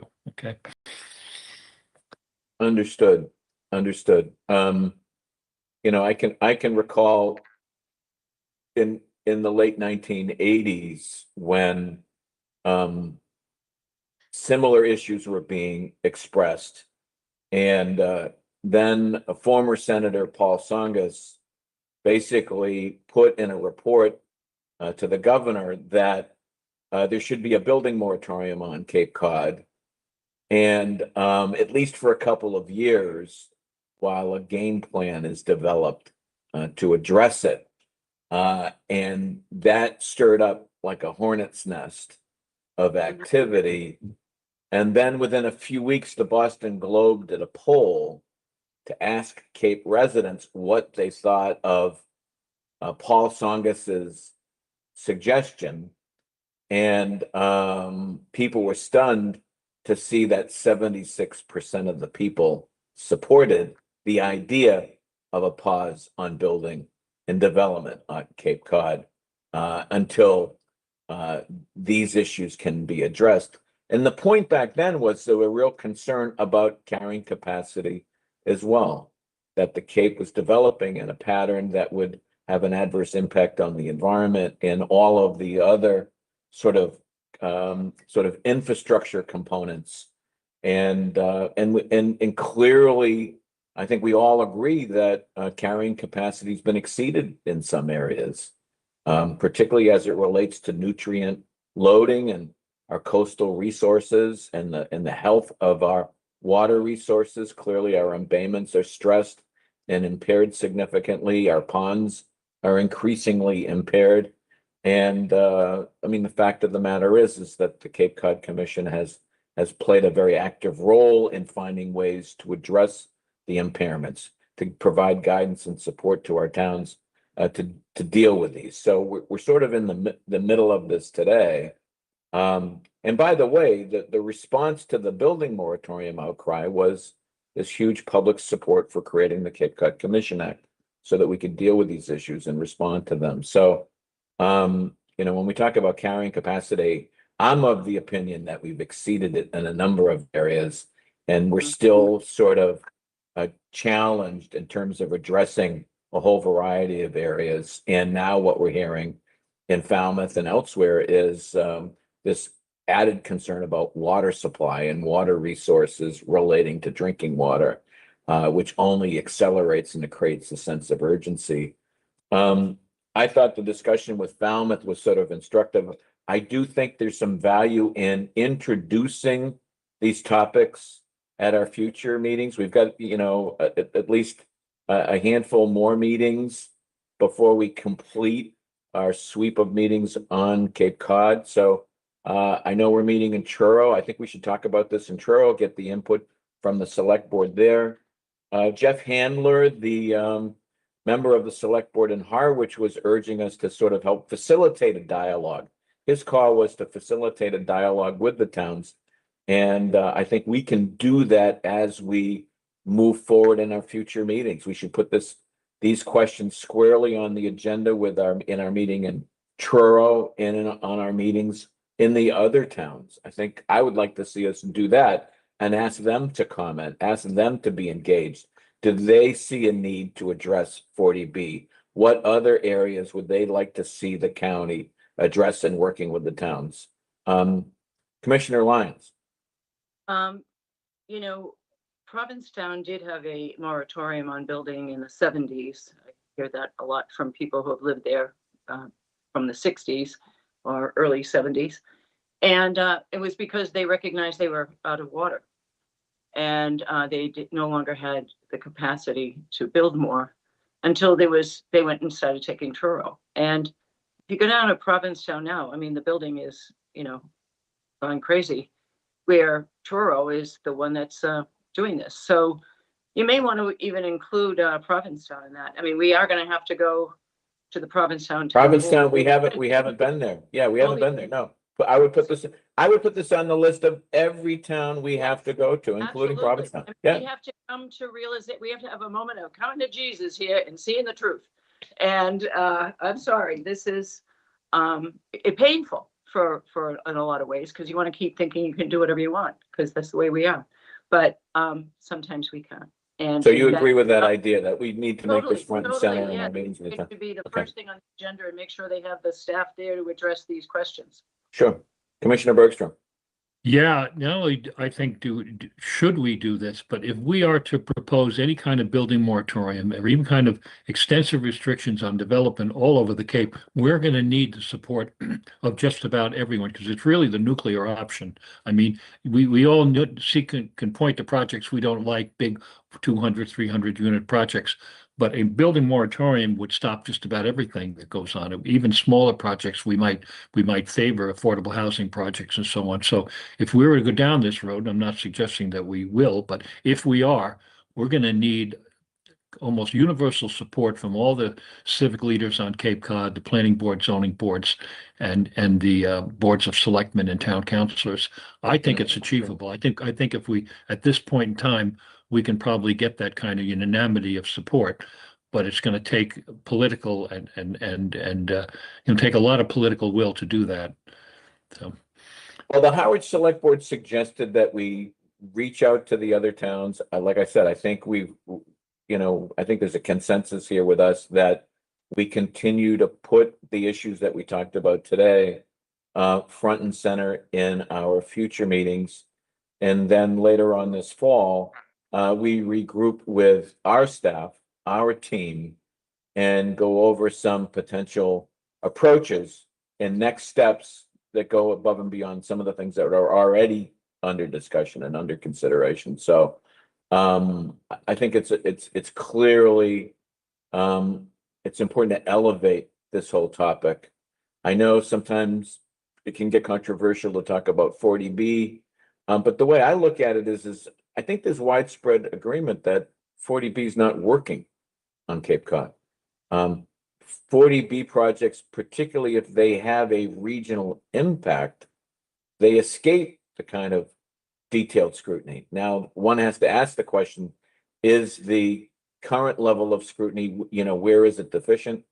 But I think these are things that we can easily get our arms around and get our handle on. And like I said, work with staff, work with our departments, work with Christy and her staff.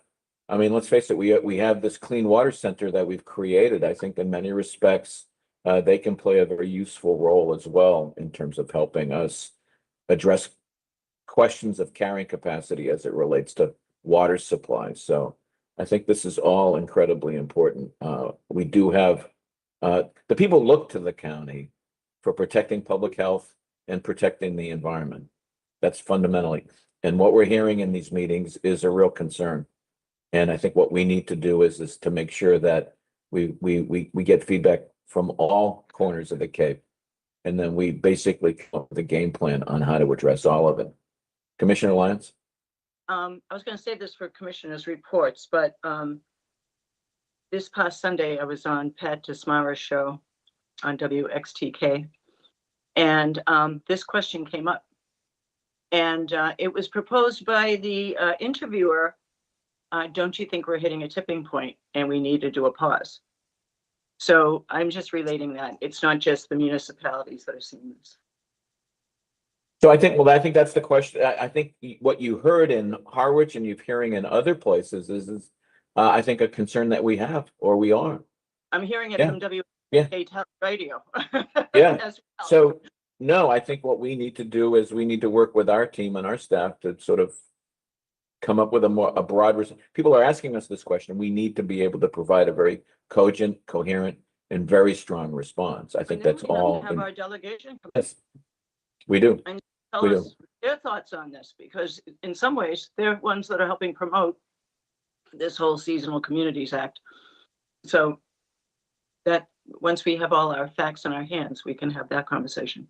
All right, well, I'm going to keep this item on the agenda for our next meeting and the meeting after, and we're going to keep this item on our, as a topic for our meetings in the towns. We still have Provincetown to go to. We still have Truro to go to. I don't think we've done Wellfleet yet. And then there are a few towns in the Mid Cape and Upper Cape that we have yet to hit. We've gone, I think, through about half of Cape Cod. We've got the rest of the Cape to hear from. And I think, quite frankly,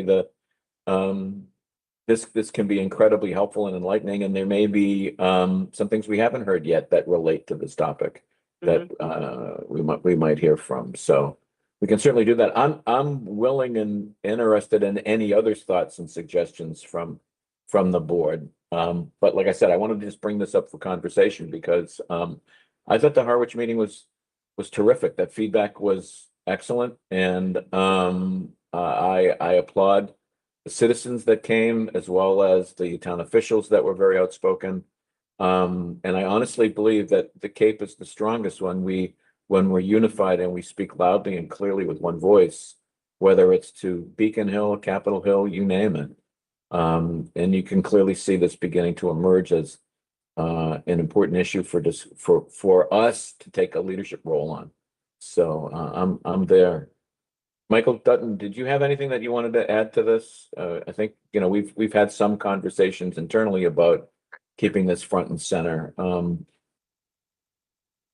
Nothing other than I think the board certainly would be well advised to solicit opinions of select boards, all 15 select boards, on these types of issues. And if there's developing some kind of consensus, then obviously we will put together whatever the board wishes us to put together in that regard. But that's about it. Thank you. All right. Is there anything else on this item that the commissioners would like to discuss? Like I said, this is going to be a reoccurring item. We'll talk about it soon. Under number 7, new business. Is there any new business to come before the board? All right, let's move on. Hearing none, let's go on to Commissioners' consent agenda, item 8. Do I have a motion on item 8?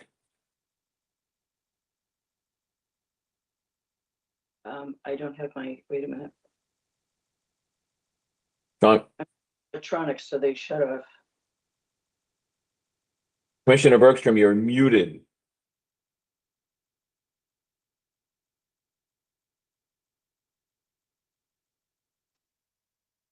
Mr. Chairman, are you looking for a motion on the entire commissioner's consent agenda? I am. Okay, in that case, I will move that the board adopt the commissioner's consent agenda, items, sections 1, 2, 3, 4, and 5. How's that?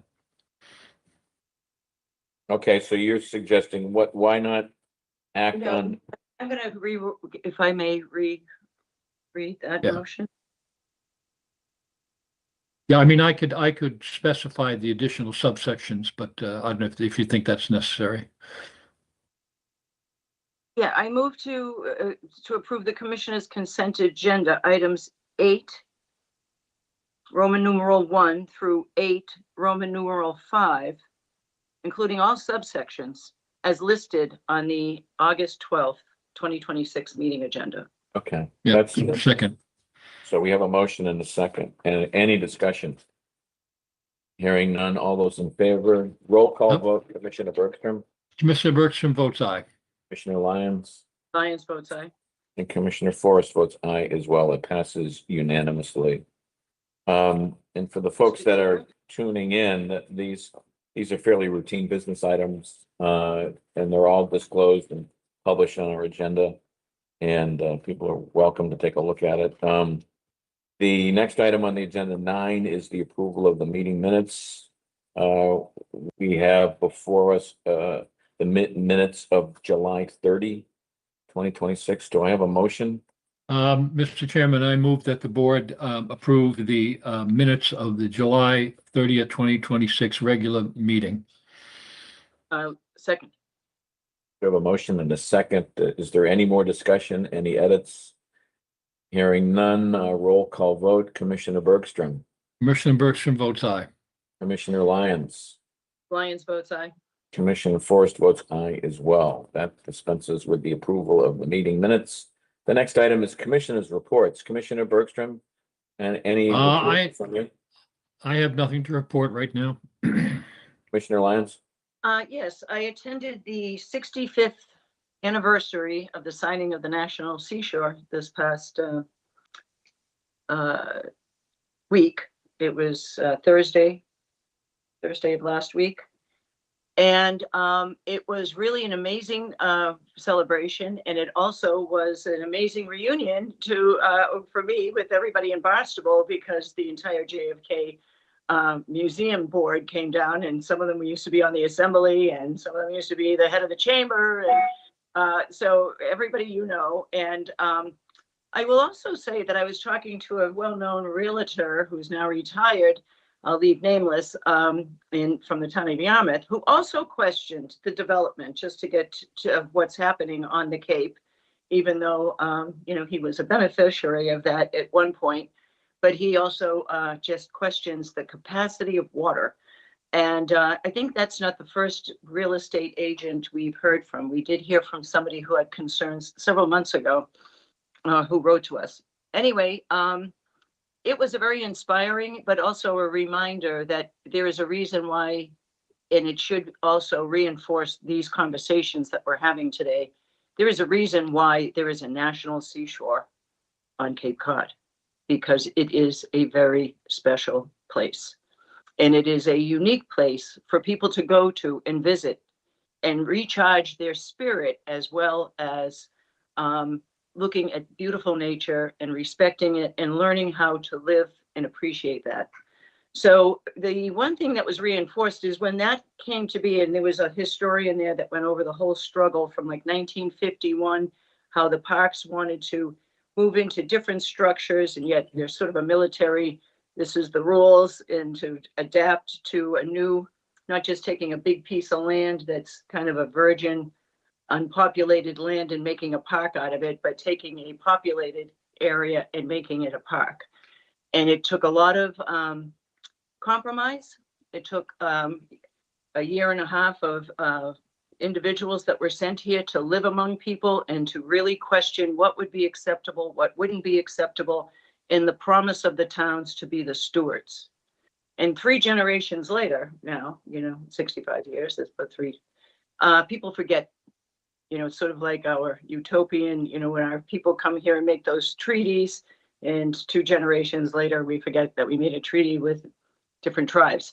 So this was a tribe, our own tribe, that we made a treaty with, and we're losing our sense of stewardship. And you know, really, when you are out here on the Outer Cape and there's places you can still walk, and I would like to keep these places, you will find yourself alone, totally alone, and not seeing any development.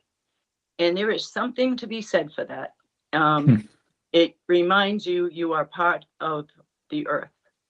So I think this is an overdue conversation that we're having, and I do want to say that if you support the National Seashore, join the Friends of the National Seashore, because they too are under budget cuts and almost, you know, a war with our own government. So we need to support it. Thank you. Okay. Any speeches, Commissioner Bergstrom? Sorry. No, I think I'm, no, I've made enough speeches in the last few months that I don't have to add to them right here.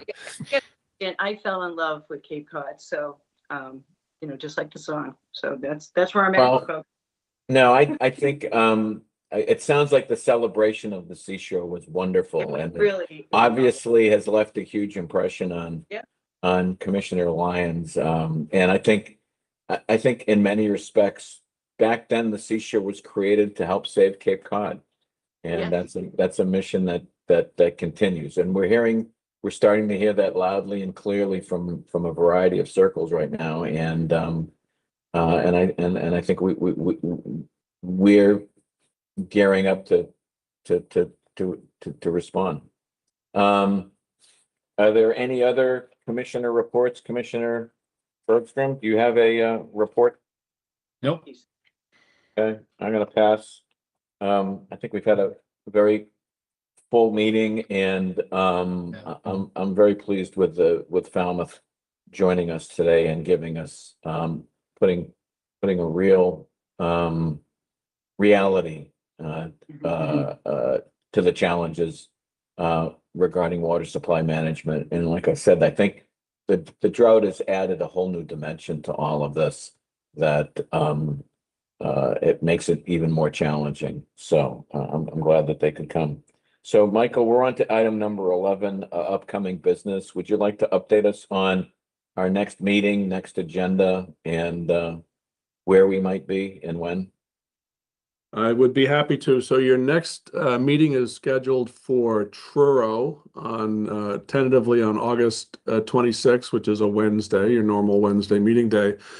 We do know that we will need to move the starting time or the date, one or the other, on that Truro meeting. So it's so that's in a state of flux, right? That is in a state of flux, and we will let you know as soon as we hear where and when that meeting will take place. But I suspect we will stick with Wednesday, the 26th. It may be in the afternoon if commissioners are available in the afternoon on Wednesday, the 26th.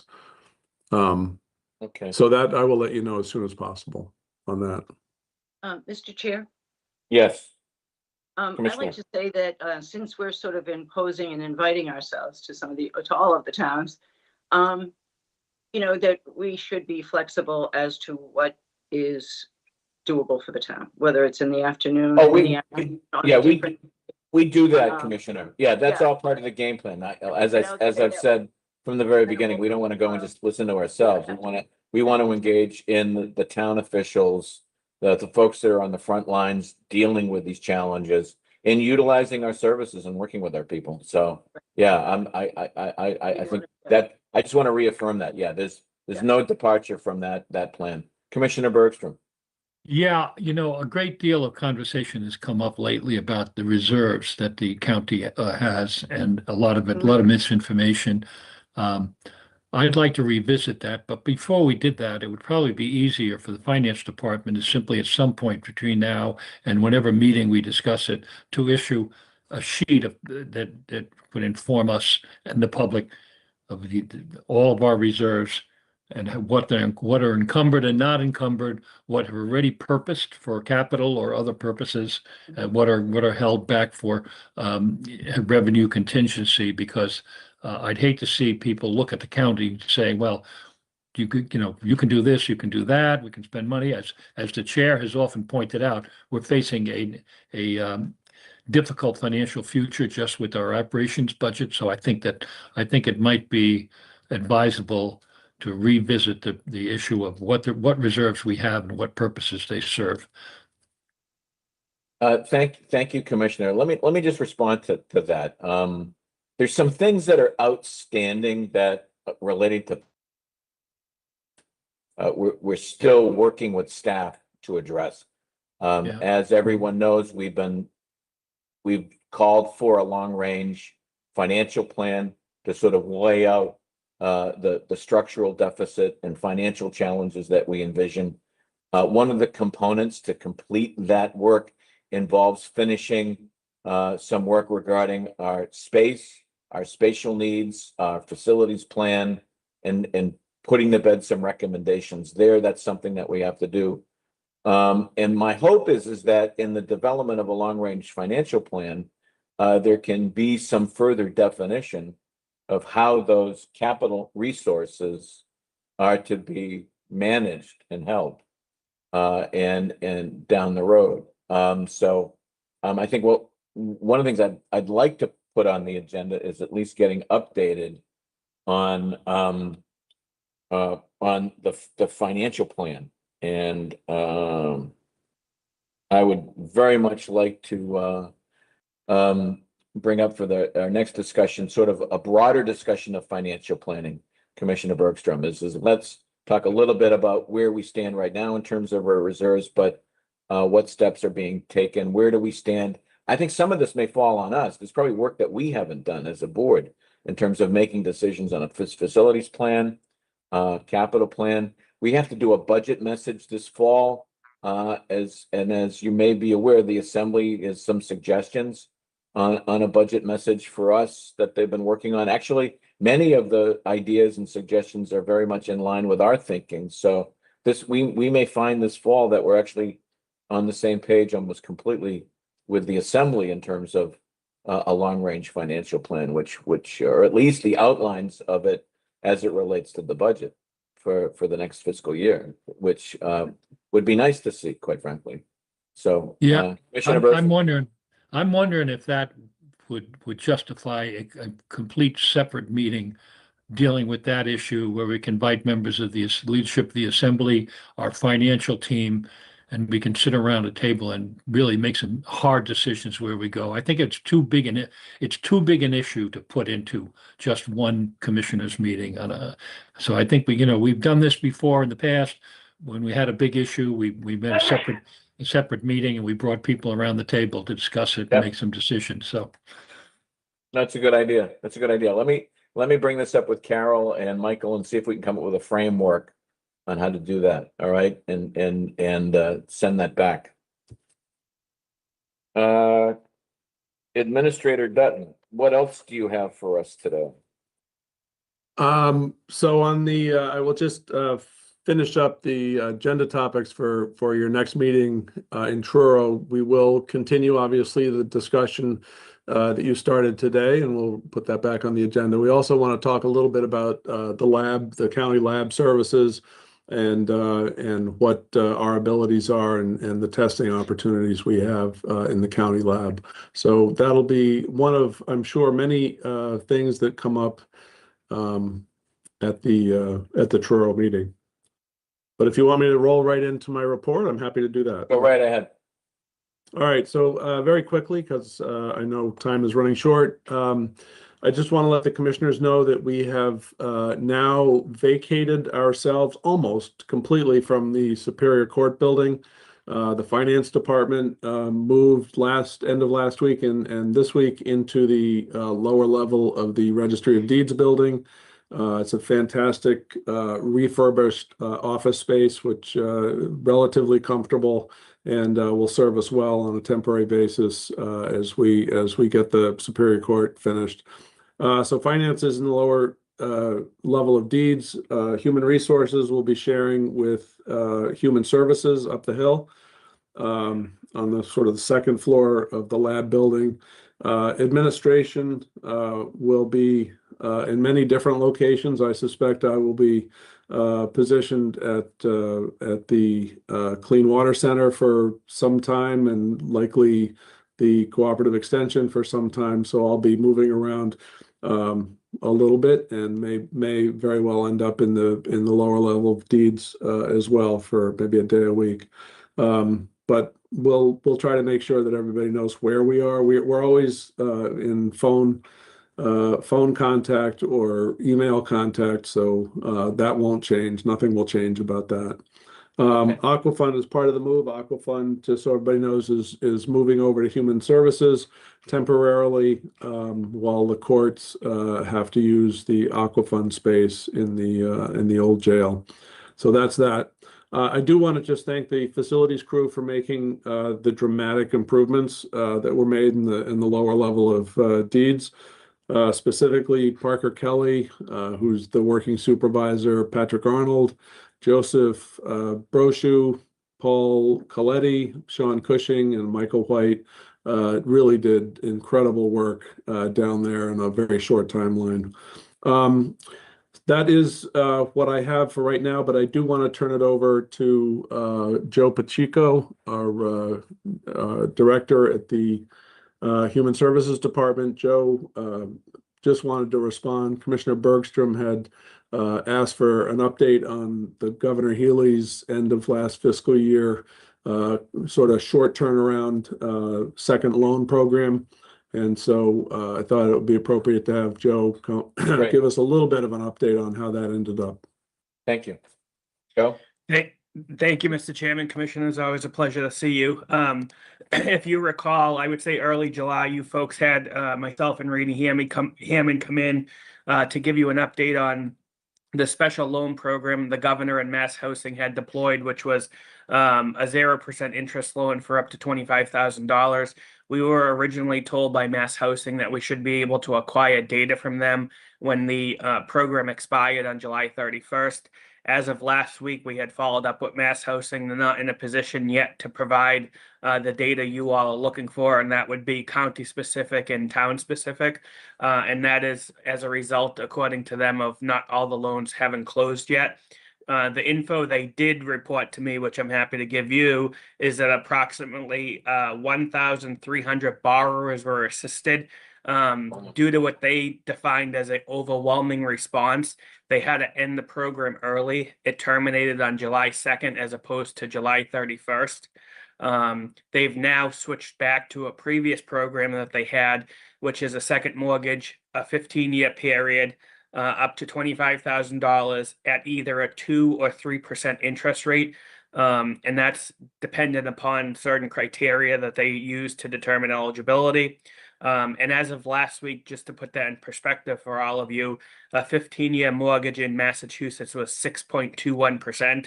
So that program is basically a 50% reduction. Incredible. Thank you, Joe. Anybody have any questions for Joe? Commissioner Lyons. I mean, it's exactly what I thought it was going to happen. I mean, here you are, have a pilot program, you put this money out, and those who became aware of it, and it really was being aware of it, Joe. I mean, this wasn't like into everybody's mindset, but those that are aware with it and were eligible were able to get in there fast, and then the money's gone. So this is when these things are proposed to us, we know that this feels good and it looks good, but it's a very temporary thing for a certain limited amount of people. And where is the equity in that? So there's got to be another way of being able to help people either with reduced percentage on their loans. I think all of these things to help homeowners and just young families or families in general to survive are a good thing, but we have to make it so that they're accessible to as many people in an equitable way. And just putting out free money like that pretty much isn't going to fix it. So although that is something that's being bantered about on all of various campaign trails, and I'm not just saying ones that are just here, but there's candidates out there that are, offering these wonderful things, but what is real and what is the realistic thing we can do? So thank you for that information, and I look forward to hearing more when they come in. Good to see you, Joe.